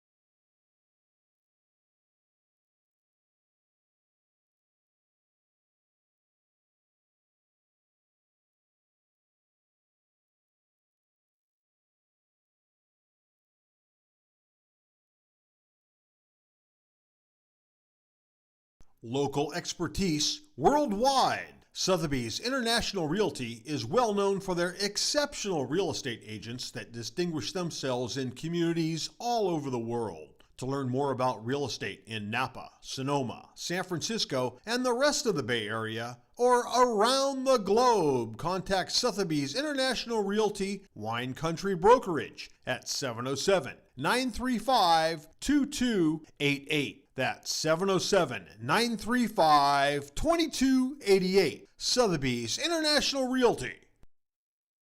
The Sonoma Stompers are excited to have Jacob's Restaurant providing all of our concessions this season. At the ballpark, you'll find gyros, Chicago dogs, pizza, and salads. But in their restaurant, you'll find an outstanding menu featuring the best Mediterranean-style offerings in town. Seafood linguine, chicken piccata, ravioli. David Howard back to work, and he misses low as the sun seems to be setting on the 2025 campaign for Sonoma. They trail at 7-1 in the 7th. Howard's delivery is a called strike over the outside corner to Landon West. He'll be followed by Zach Mora and Jax Jimenez. And the aura around the ball club, oh so different to what it was 24 hours ago, when Sonoma was nursing a 9-4 lead after 8 innings here in Conejo yesterday. It was game 1 of the best of 3. The 2-1 here is sent foul, 2-2. The Oaks would pull off a 6-run comeback in the bottom of the 9th inning. They take game 1 10-9, and they picked up where they left off. 2 in the 1st, 2 in the 3rd, 2 in the 5th. Howard gets West, who gave himself up. Sepulveda applies the tag anyway. 1 away, second strikeout for Howard. Shortstop number 25, Zach Mora.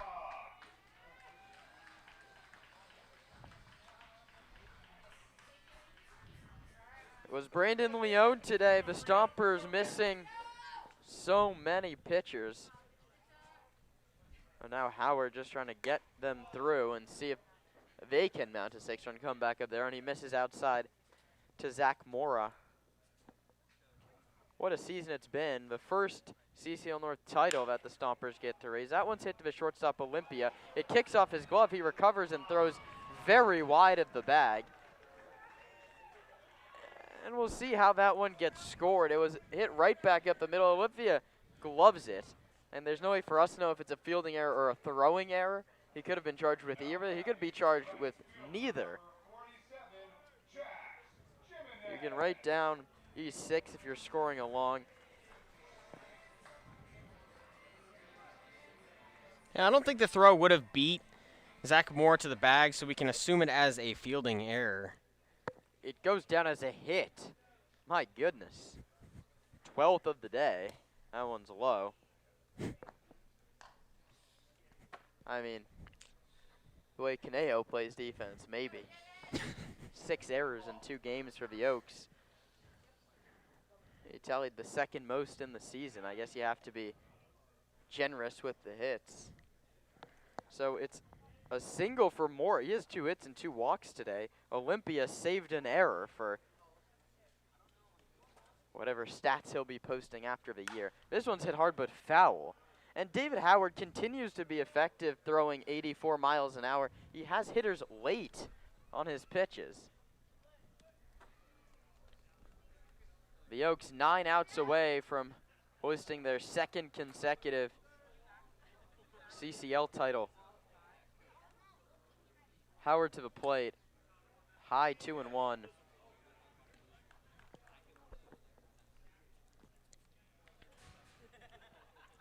The runner at first base is Mora. He singled. 2-1 pitch. Low. 3-1. Stompers entered this series with 10 pitchers on the bus ride down here. Howard, the 6th to throw over the past 16 innings. Pitch from David is a high chopper. Olympia has another chance. That's a tough play, bare hands, and goes to second base. That one is a single. I agree with that scoring. First and second. And the ball's just bouncing Conejo's way. The way it was for 8 innings for Sonoma, no excuses to be made. There's not really a worse way to lose a ball game than you did last night. And that crafty play from Olympia, he got run right into an in-between hop there, was able to create a little bit of space and barehanded it on the up trajectory. I don't know the last time I saw that, but just didn't have a play to make. Howard misses down below the zone to Ethan Gonzalez, who after a 3-hit day yesterday finds himself 0 for 3 today. Howard, a left-handed pitcher, has gone San Francisco City College to Sonoma State, still finding a place to play his ball this fall, and this one's hit foul. Yet again, late on an 83-mile-per-hour fastball from Howard.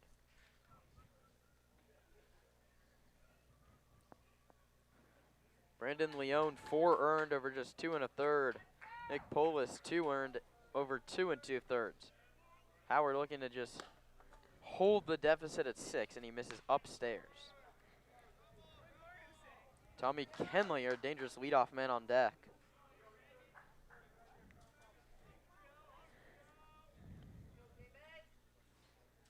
Pitch from Howard is lined into left field.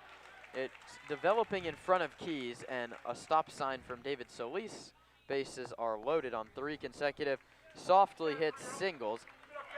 And Tommy Kenlinger has a chance to drive the dagger through Sonoma here in the 7th. And a great piece of contact there from the 9-hole in Gonzalez, who's continued to torch the Stompers in this 2-game set.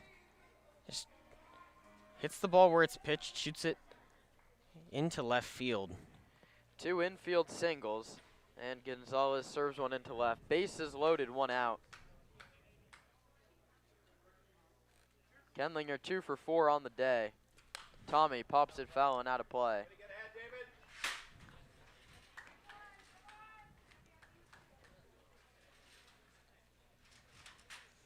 The most successful season in the Stompers' time in the California Collegiate League will need some sort of miracle to see tomorrow.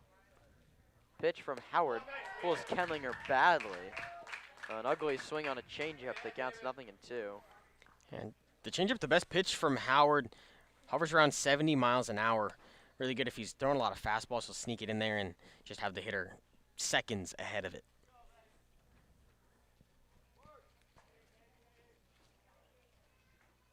Oh, 2 pitch. Struck him out swinging. Nice pitch from David Howard. Kenlinger looks silly. 3rd strikeout. And it's Jacob Galloway's chance. And went back to it there. Great sequence from David Howard to get the leadoff.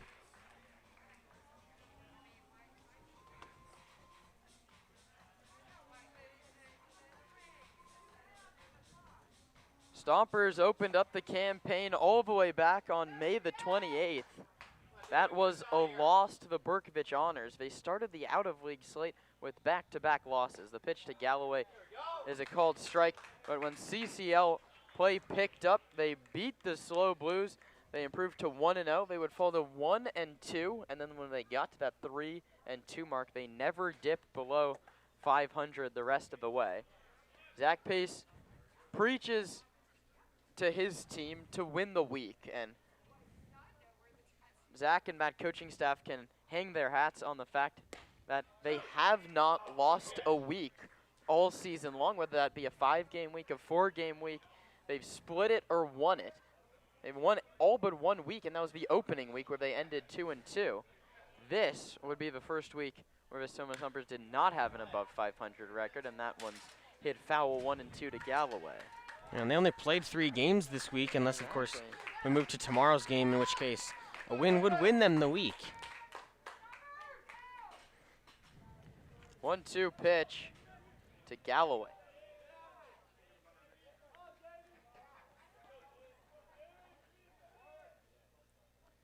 One, two, Howard delivers. It's fouled back to the screen.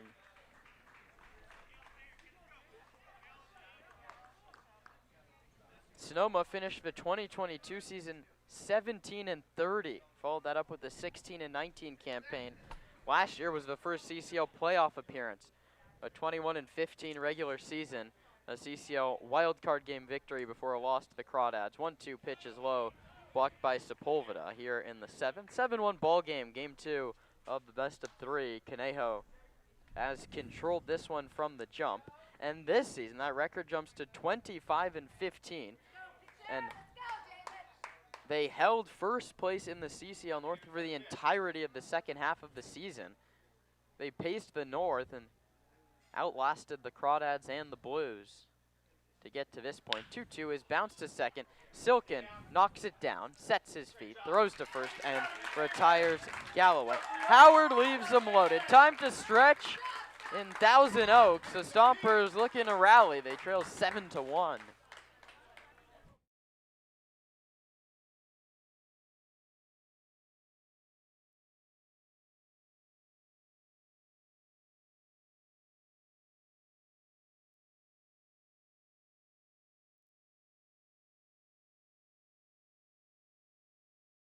Local expertise worldwide. Sotheby's International Realty is well known for their exceptional real estate agents that distinguish themselves in communities all over the world. To learn more about real estate in Napa, Sonoma, San Francisco, and the rest of the Bay Area, or around the globe, contact Sotheby's International Realty Wine Country Brokerage at 707-935-2288. That's 707-935-2288. Sotheby's International Realty.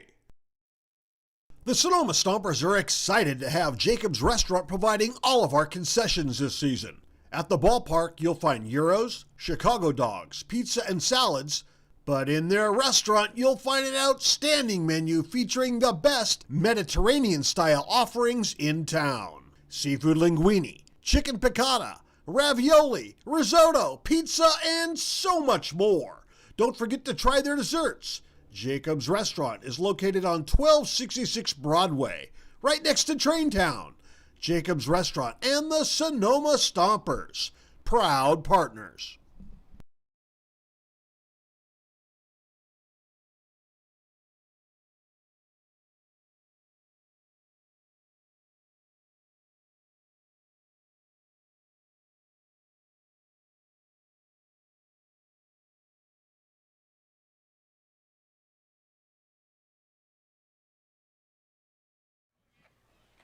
Xander Silken plays as the leadoff man in the 7th, and he hits the first pitch from Howard right to the shortstop. Mora's throw is out of the glove of Wilkes. And you never know if that's a hit or an error until something goes up on the scoreboard. And something tells me if Paul Lazul had dropped that, it'd be an error, but we might see this one ruled a hit. Nothing on the board yet. It is an error. And Xander Silken's aboard to start the 7th. Check back at first base. Safe is Xander Silken, according to Alan Alvarez, the first base umpire and crew chief today. Would be behind the plate if we get to game 3. Stompers a long way from there. They trail at 7-1, bottom of the 7th. First pitch low from Howard. Stompers are getting one hit up until this point. It was an RBI single for Max Handren with one out in the bottom of inning number 6. And now there's a righty up and loosening for the Oaks. David Howard's going to pitch out the rest of this ball game. Howard stares in to get the sign and now comes home low again. Kicks away from Johnson. Beautiful base running from Silken. He moves up 90 feet. We still need to figure out, Roman, is who is that error charged to? You'd have to think it's the first baseman, Wilkes, right? Yeah, it went in and out of the glove. That's where I would charge it. I think that makes the most sense. He didn't make the play that would be typically made by him. And Silken there, that's an excellent dirt ball read. Immediately took off when he saw that ball getting away. Stompers playing through here, down by 6. Runner in scoring position, nobody out. Pitch to Hegeman is popped up foul back towards us. That one kicks off the screen. Thanks for joining us here on a Saturday evening in Thousand Oaks, California. The Stompers looking for a little bit of magic here in the latter half of the ball game. Howard's 2-1 on the way to Hegeman. Silken dancing off second. Cam fouls it back to the screen again.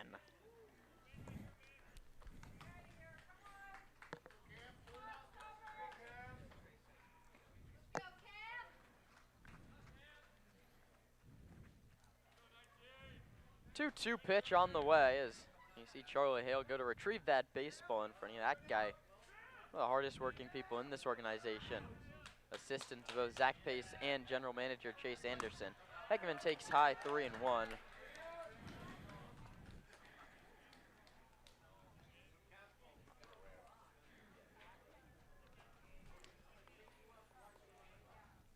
Six-1 ball game in the 7th.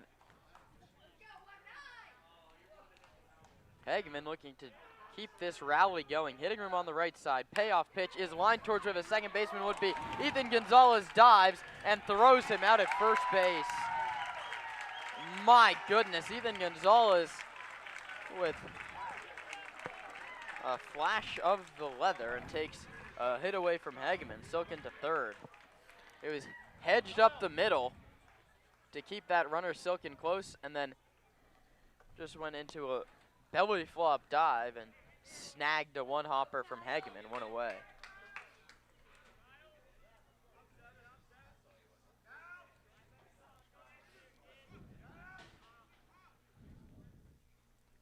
First one to Olympia is a called strike.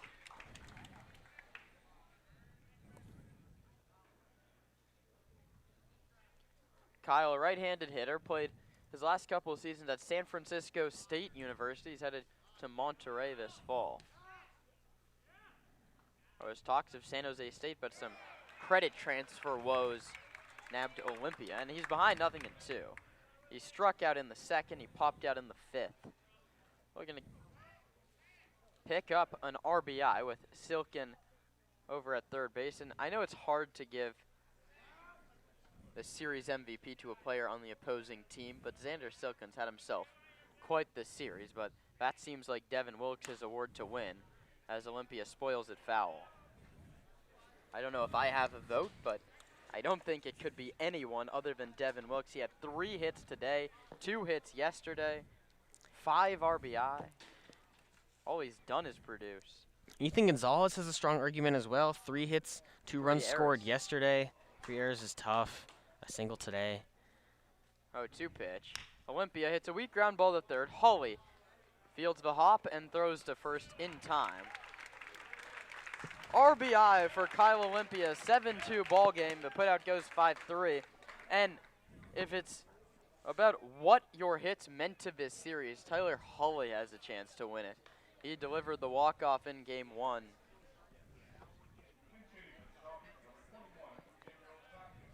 And Zach Pace employs his bench. Gabriel Tapia is going to pinch hit for Paul Wazula. Tough postseason for Paulie. Tapia takes outside.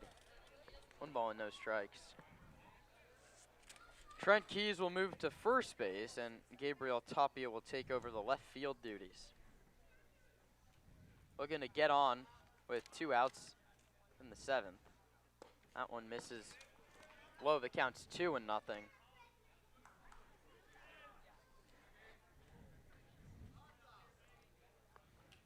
51st broadcast that we've put out here on the Stompers broadcast network this year. Low 3-0 to Tapia, and that's a lot of hard work has gone into that. The banner year for Stomper viewership, Stomper monetization. That's really all thanks to you, the fans, for sticking with this ball club. 3-0 get me over is a called strike. 3-1, and this is what we said in the pregame show, Roman, is if we were manager for a day, I think we both would have slotted Gabriel Tapia into the lineup.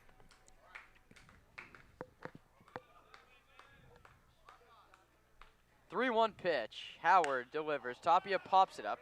Hawley will have a play in foul ground. Battling the sun, he makes the catch. The inning is over. Stompers get one on an error, but that's all they get. We head to inning number 8, 7-2 Conejo.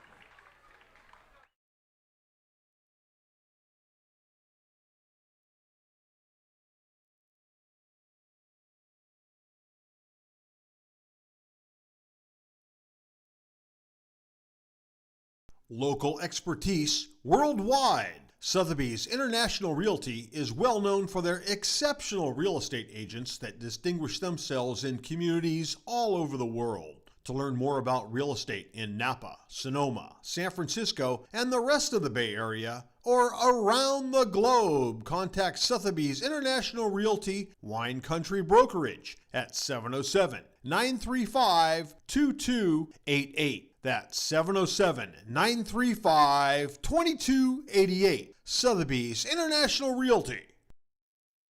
The Sonoma Stompers are excited to have Jacob's Restaurant providing all of our concessions this season.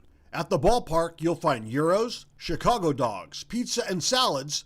But in their restaurant, you'll find an outstanding menu featuring the best Mediterranean-style offerings in town. Seafood linguine, chicken piccata, ravioli, risotto, pizza, and so much more. Don't forget to try their desserts. Jacob's Restaurant is located on 1266 Broadway, right next to Traintown.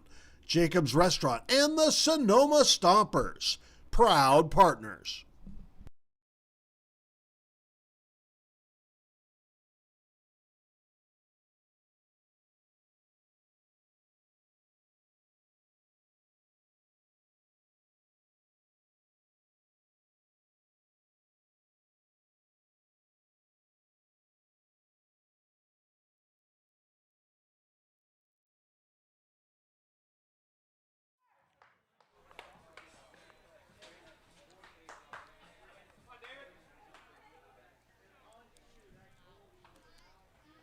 Howard misses high, and the count's 1-0.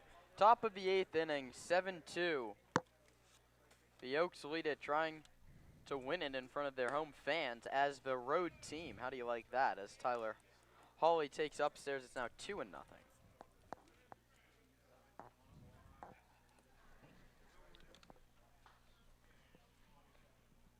Hawley takes outside now, 3-0. Howard worked out of a bases-loaded jam in the 7th inning. His 3rd inning of work starts with a 3-0 count to Tyler Hawley, the 3rd baseman. He finds the zone 3-1.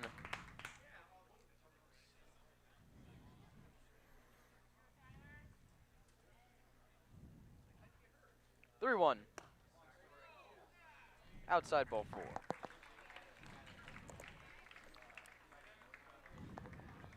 Hawley aboard for the 3rd time today, and that brings up Devin Wilkes vying for player of the series.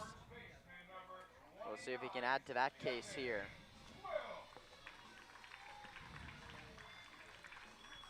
Yeah, first walk for Howard. He's doing a good job living in the zone, throwing strikes.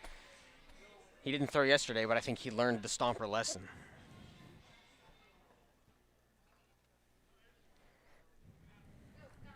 loss like that's tough to shake. Wilkes swings first pitch, hits it foul and out of play.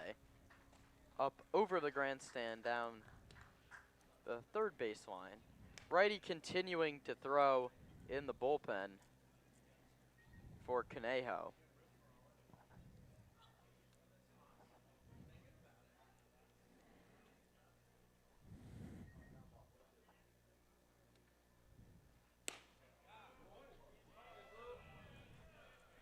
Howard spins one towards the back of Wilkes. It almost comes back to the corner. It's a ball, 1-1.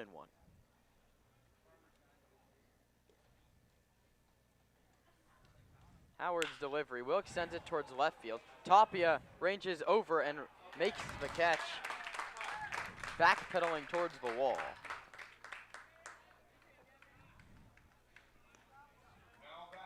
That brings up Nolan Johnson. And a great play there from Tapia. We've seen a lot of Trent Keys in left field, and Keys has not been bad. The one error was one he dropped against Walnut Creek, and he, did more than enough to bail himself out there. 3 doubles in that one, and he scored the tying run. Tapia, a lot of speed in left, good eyes, heads-up ball player. First one misses. Low to Johnson. Grounded into a double play, walked, singled, and flew out.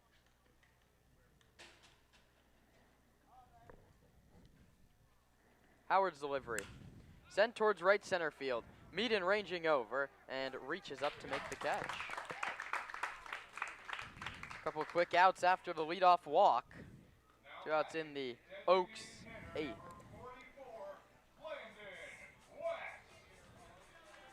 And I wonder how many people picked Sonoma to win this series before it began, but it's a Stomper team that had been an underdog all year. I don't think anybody would have picked them to win the CCL North, and I don't even think a majority would have picked them to beat Walnut Creek on Wednesday, especially not when they were down 1-0 in the 8th.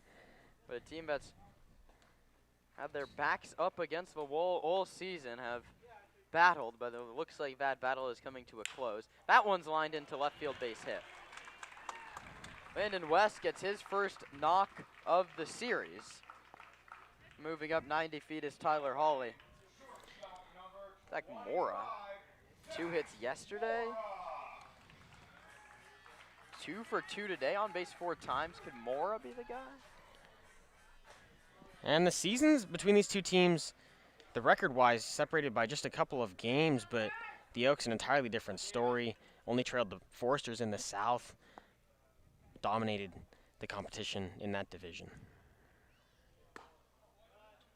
Pitch is high.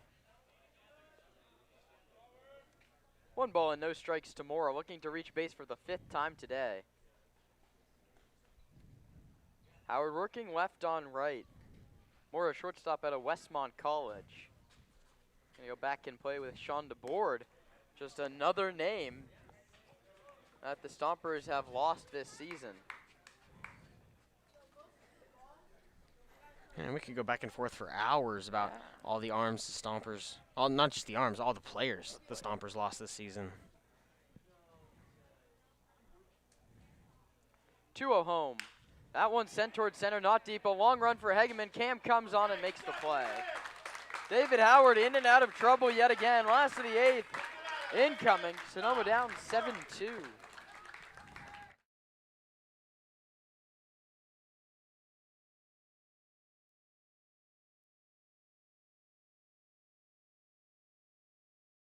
The Sonoma Stompers have partnered with Crandall Roofing to bring you the Grand Slam seating section. All grandstand seats are now sponsored by Crandall Roofing, the best roofers in the North Bay. Let your next roof be your last roof.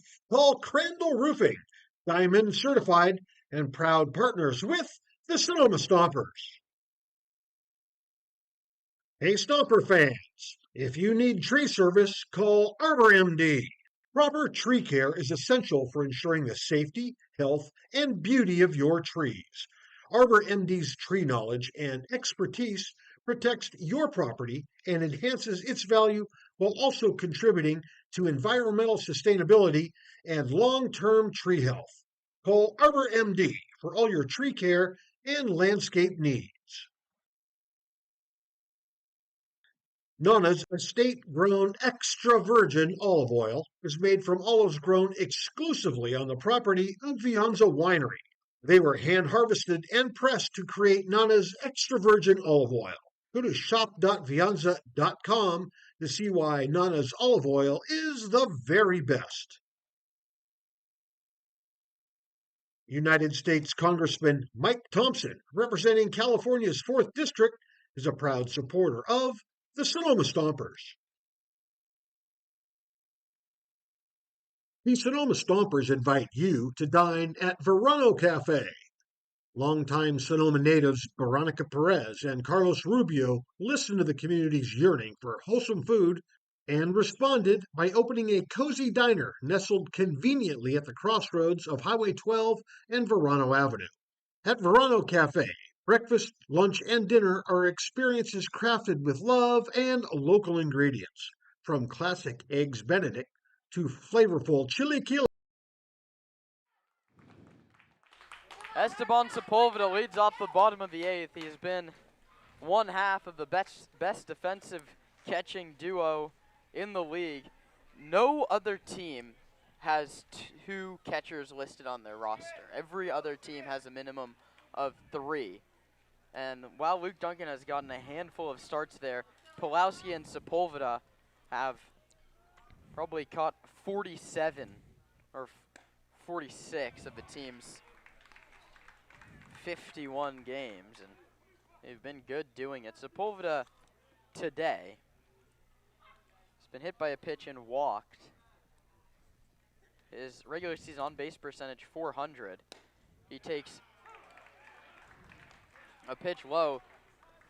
He's facing Matthew Queen, and these two were teammates at Pepperdine the last 2 seasons, so it's a fun note. A couple of Waves facing off about 15 minutes from the Pepperdine campus as the pitchers ahead now 1-2. Yeah, the Waves come crashing together. Yeah. Yeah, some interesting notes on Matthew Queen from Manhattan, New York. He played 5 years of varsity baseball in high school. That's impressive. I didn't play any. 0-2. Sepulveda fouls it into the glove of Johnson, and that's a frustrating way to end what could be your final at-bat of the year. So Sepulveda retired for the first time today, and that brings up Trent Keys. How is that possible?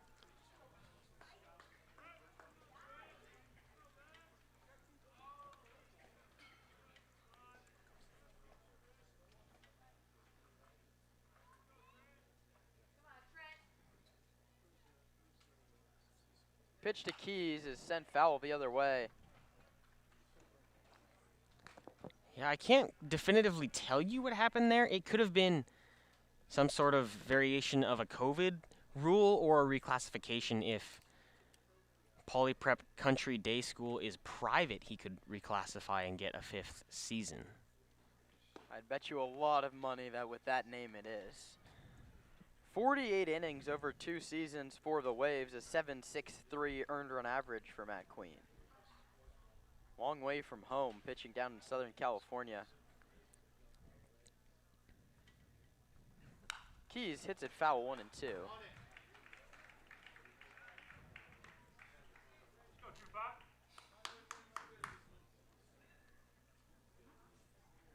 It is a private school, so more than likely reclassified there, which is interesting. But Keys strikes out swinging. Back-to-back strikeouts for Matthew Queen, who might find himself in the bottom of a dog pile in just about 15 minutes. Anthony Shepler is going to come off the bench to hit for Quinn Meaden. That wraps up a very nice season for Quinn, although a shortened stint, and Anthony Shepler will get a final crack at things. Shepler, left-handed hitter. Transfer portal mover this last year, went from Ohio State, where as a true freshman he got just 3 at-bats, and now he's going to play at San Jose State, a little closer to home. Anthony takes low 1-0.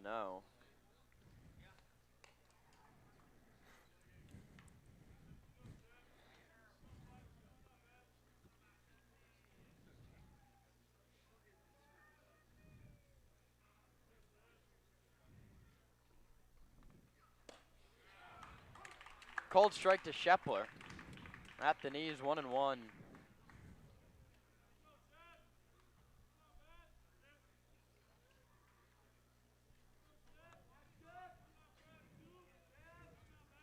One pitch. Anthony takes inside corner, called strike. Thanks for sticking with us here, as it appears that the Stompers season wraps up. 1-2, 2 outs. Queen to Shepler, bounce towards shortstop. Mora gloves, sets his feet, fires high, but it gets Shepler, and the side is retired. The 9th inning next. Sonoma trails Conejo by the score of 7-2.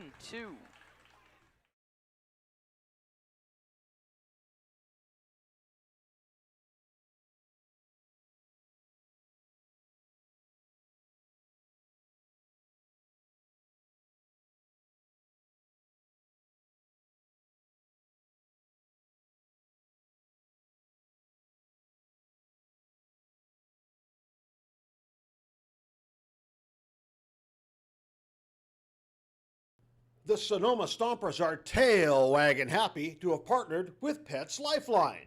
Pets Lifeline offers several programs for pet owners in Sonoma, from dog training classes to spay-neuter and microchipping.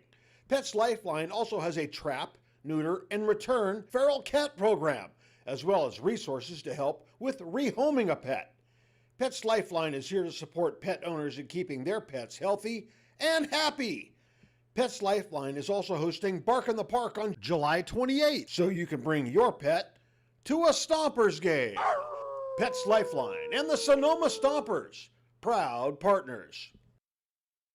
The Sonoma Stompers are proud to have teamed up with Park Point Health Clubs this season. Let Park Point's innovative fitness and lifestyle programs improve your quality of life through our Focus 3030 nutrition and training program. Or take Pilates classes, learn kickboxing, get back on the bench with our weight training program. We have personal trainers, and check this out, we even have childcare to help you create the time to become the best you can be. Park Point Health Clubs are located in Santa Rosa, Healdsburg, and right here.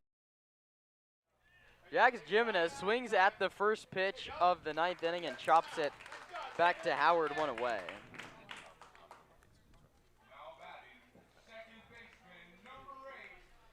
That brings up Ethan Gonzalez.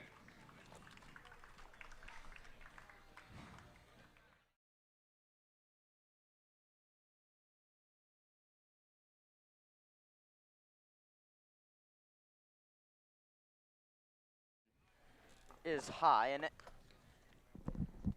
now I'll take the embarrassment if we get to a point where the season doesn't end today, as this one's hit to right field. Chasing back the new right fielder. Is that Shepler who makes the catch out in right? I believe it's Ben Sebastiani. Yeah, that it is. So Ben Sebastiani will come into the game to play right field for Meaden, and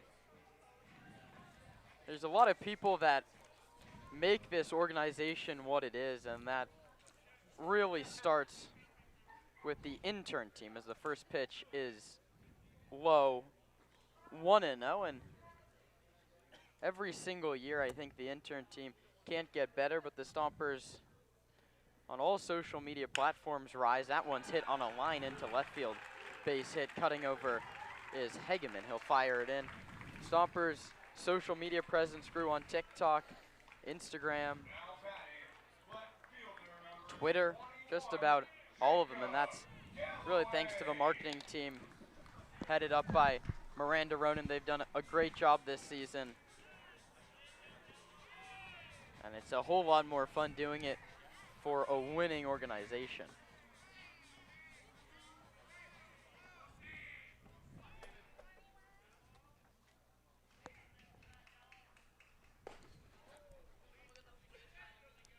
Pitch to Galloway, misses, 1-0.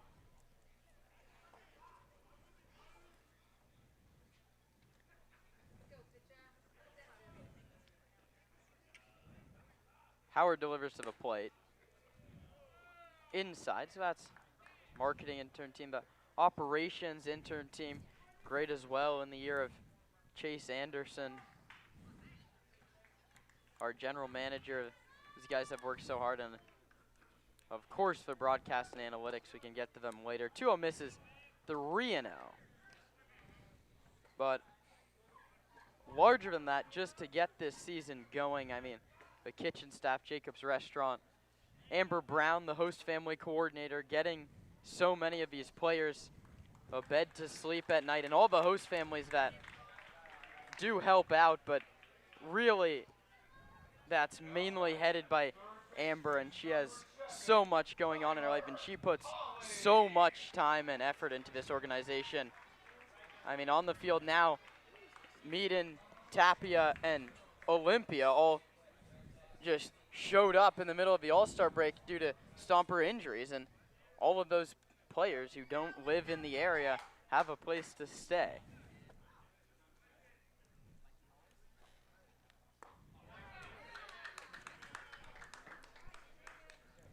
Two on, two out. Hawley gets one last crack at his former team.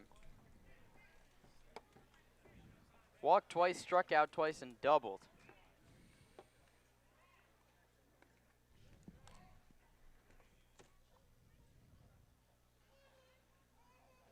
Oh, 1 outside, 1-1. And I mean, the Stompers, to get to this point, as I mentioned last inning, the best regular season record, the first time they've been in first place, let alone held it for a month and a half. 1-1 pitch, right down the heart, 1-2. To host that North title game, and Roman, we've been there so many Wednesdays. We'd never seen Arnold Field packed out like that, and really the biggest thing that was so important there, 1-2 pitch. Hawley sends it to right center field. A long run for Sebastiani. He's looking up, it's over his head, and one hops the wall. Hawley digs towards second. Sebastiani digs it out in right. Tyler wants 3. 2 runs are going to score. The throw will be very late. Triple Tyler Hawley. The Oaks are pouring it on. It's 9-2. Now batting, first baseman number 29, Devin Wilkes. And a good piece there from Tyler Hawley. Just a smooth power swing into the right center gap. Brings up Wilkes yet again, and going back to that Wednesday North title game that Sonoma hosted, we didn't know where that game was going to be until Sunday night at 5. Wilkes goes the other way. It's slicing foul. Tapia will chase it down into the corner anyway, and to go from 0 tickets sold on Sunday night to a fully packed grandstand and, well, Flybird Margarita Lounge down the left field line. There was atmosphere Wednesday like we haven't seen at any CCL stadium we've traveled to this season. Howard from the wind with Hawley at third base. Wilkes looks silly on a 66-mile-per-hour curve.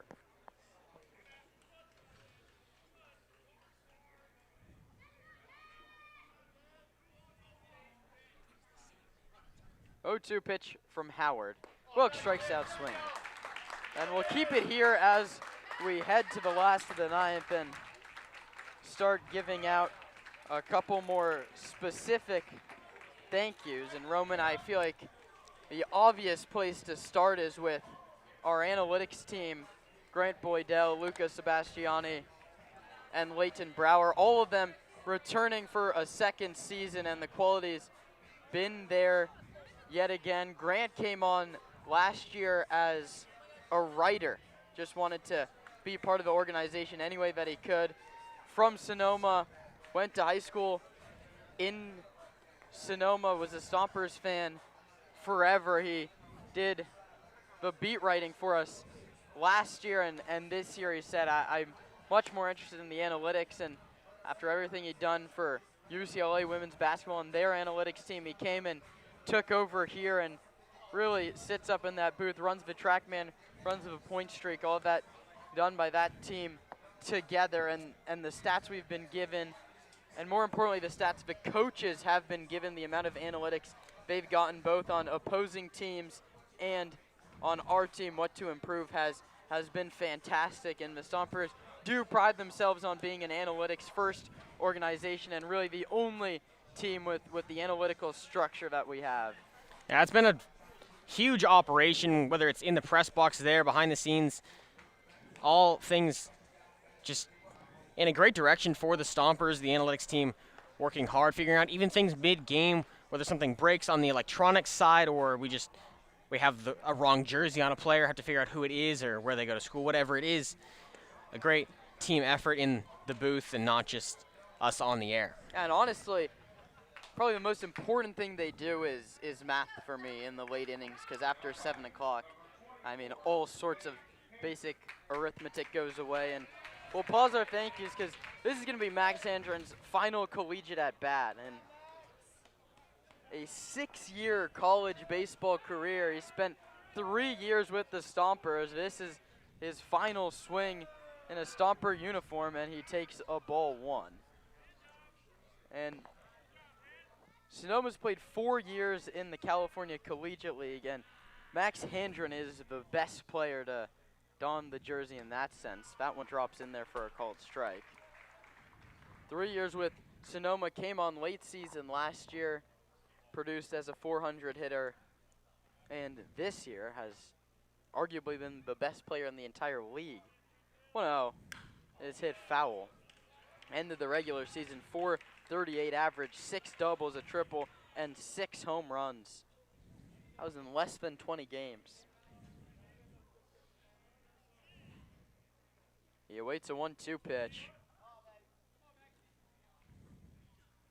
Struck him out swinging.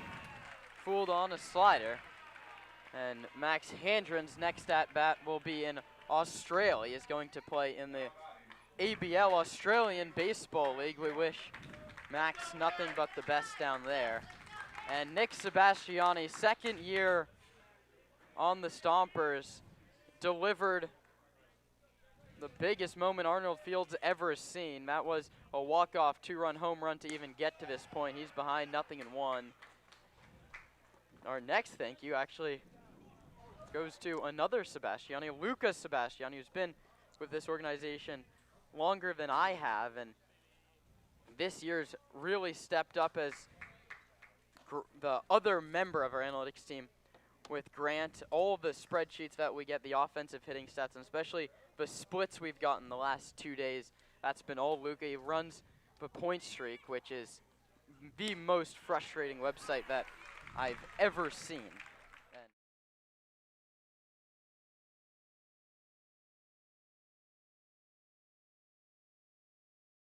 Daily the past 2 weeks.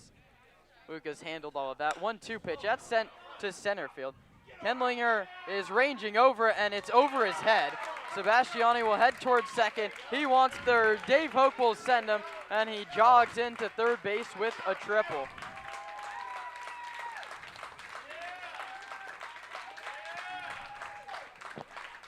Having some fun with Tyler Hawley, his former teammate, as they exchange a laugh. Triple for Nick. He's at third base with 1 out in the 9th. That's a great piece there. Hit the ball where it's pitched, drove it into the right center gap. Despite missing a lot of the season with that knee injury, Sebastiani gets around the bases quickly. It's a nice triple to cap off his season.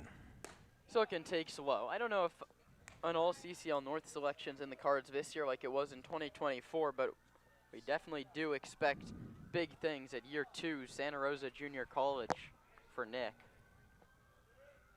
1-0 coming to Silken. That's lined up the middle base hit. Ribby for Silken, 5-hit series for Xander. One of the new additions, producing in a big way. And that's a guy that, had he played the full season with the Stompers, he'd surely be an all CCL North selection. He's done nothing but hit the ball hard and play even harder for Sonoma. Hegman, now right-handed hitter,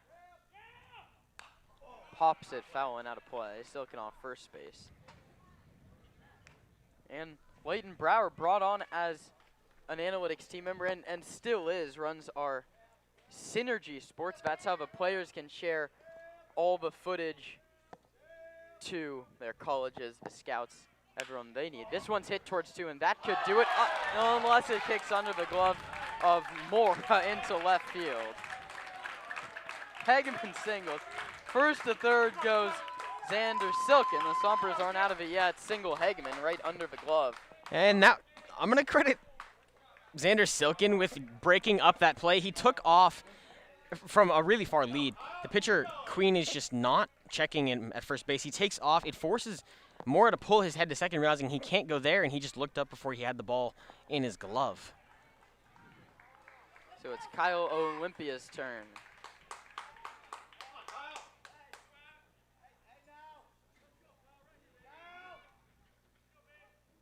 First pitch to Olympia. Hageman's going to steal second base. Why not? Second and third for the Stomps. Sonoma trails at 9-3. They've been out hit 17-4 in Game 2 of the CCL Championship Series. And out to the mound goes Nolan Jones. And we continue our laundry list of thank yous. And the next one goes to Caden Sanders, who is our sideline reporter and PA announcer. That's a thankless job that one does, and it wasn't made any easier by the officials and fans this year. That one's a called strike to Olympia. 1-0. She's done a great job on the PA. She talks to Zach Pace before every single game, does our post-game interviews as well. And even until the end, the Stompers dugout is getting reprimanded by the umpiring crew. They're no longer allowed to hit the dugout railing. They're only allowed to clap, and here come the Stomper faithful. Olympia cuts and misses 1 and 2. Now the Oaks dugout clapping as well. Oh, that's a beautiful way for the Stomper season to end. That's good.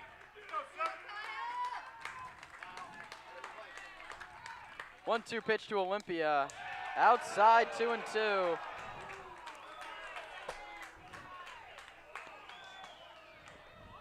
And a chorus of boos from the Conejo fans, and I think that's probably the frustration on what this game should have ended on a tailor-made double play to the shortstop, Zach Mora. 2-2 pitch coming to Olympia. Queen delivers. Kyle pops it up. In play, first base side. Wilkes going over and making the catch.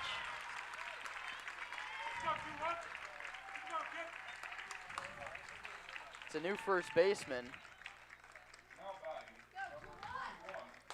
Jake Schwartz has taken over. And now the Sonoma Stompers season is on its last legs.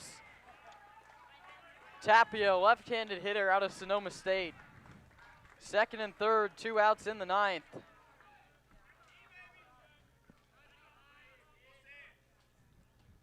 First one is a called strike.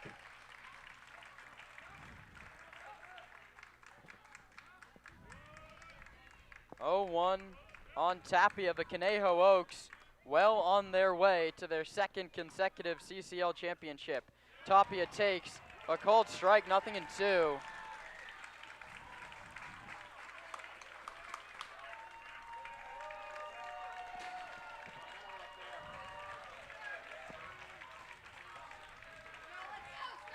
No balls, 2 strikes, 2 outs in the 9th. Matt Queen comes set and pitches. Tapia strikes out swinging. The Conejo Oaks, for the second year in a row, are champions of the California Collegiate League. The sun sets on an amazing season for the Stompers down here in Southern California.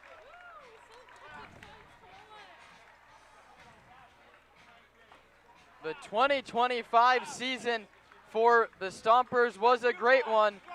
A banner year for Sonoma. Their coaching staff comes to shake hands. Zach Pace, followed by Casey Gilroy, Kenny Mimerstorff, Jacoby Heyer, Paul Madarena, Charlie Hale, and Dave Hoke. And those guys deserve a thank you, maybe more than anyone else. Zach Pace Roman has answered our questions just about every day. Before the game, after the game, on his off day, all that guy seems to do is answer to the media. And over my now 2 seasons here, I've grown very close with Coach Pace, and I have really nothing but good things to say about him. Coach Mayo, Coach Nooney, who couldn't be here this weekend, and Dave Hoke, Charlie Hale, all of their support for us and the broadcast really does not go unnoticed. The Conejo Oaks are champions of the CCL. They sweep the Crawdads in 2024, and now they sweep Sonoma in 2025. We'll finish off our thank yous and we'll wrap up the season on the other side of the break. You've watched the CCL Championship Series on the Sonoma Stompers Broadcast Network.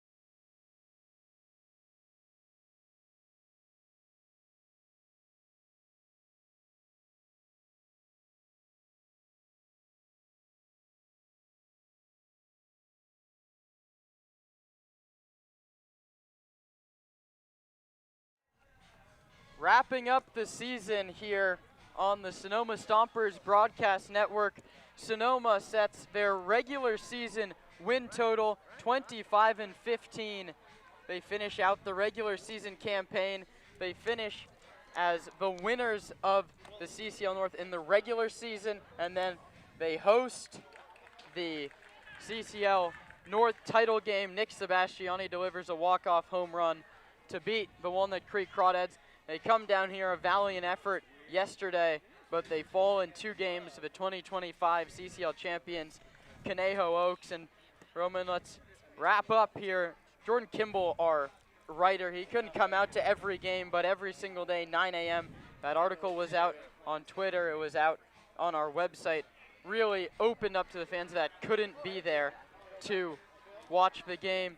Trey Dunya, hey Trey, I mean, he's really the entire atmosphere at Arnold Field and brought it all season long yet again, and really especially on Wednesday when we've seen something that we've never seen at Arnold Field. That was a CCL playoff game, and the fans really did deliver. And to you, Roman, I mean, 51 times we came on the airways together, whether it be the Sonoma Index Tribune press box, the half wooden table in San Francisco next to maybe the loudest speaker playing music that I've ever heard for who knows who down there with the Seagulls. And it really has been a pleasure, and it always is fun to call winning baseball. And I guess I can say I hope you enjoyed your time with the Stomps. A great experience, without a doubt. A great team to call for and a great team of interns to work alongside. It's never just the broadcast, it's everything that makes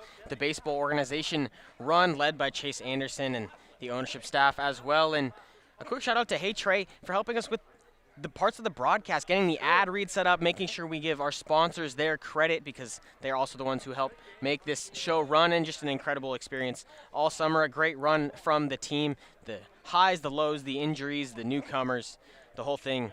Truly a great way to spend a summer. Yeah, Zach Pace does deserve a lot of credit for what he's done with this team. Battled through all of the injuries. In my last group of thank yous, I'll start with our owner, John Sebastiani. His support of the broadcast is really what makes it run. He's been so invested in the ball club this season at every game. We're in the office, he's asking hey, who's Walnut Creek throwing today? Every single member of this organization was so bought in to the Stompers this year, and them winning really helped this. Eddie Moore-Luera, who hired me 2 years ago and gave me this opportunity to begin with. Ryan Bridges, Rahil Jaswell, they joined me on the broadcast last year. Michael Bearbolt the year before that, and just sort of the two people that have run this organization the past 2 seasons. That's Miranda Ronan and Chase Anderson. Miranda came on before me. She was the marketing director, and we're very good friends. She's grown to be one of my best friends, as is Chase Anderson this year. And Chase stepped up into a really difficult situation with a turnover in leadership. He took the general manager position with just about a month before the season and has done an amazing job leading the crew. And my biggest thank you, again, goes to you, the fans, for joining us 6 days a week, whether that be video, radio, technical difficulties, perfect cast. Everybody in Sonoma's supported us the whole way through. So for maybe the final time, I don't know what your future holds, I don't know what my future holds. There's a chance I'm back on these airwaves next year, and it would be such a pleasure to join you again. But as I go into a postgraduate world, we never do know where I'll find myself at the beginning of next season. One last time in 2025 for everybody that makes this organization run and my broadcast partner, Roman Raffelli. I'm Kieran Costa, signing off from Southern California one last time on the Sonoma Stompers Broadcast Network.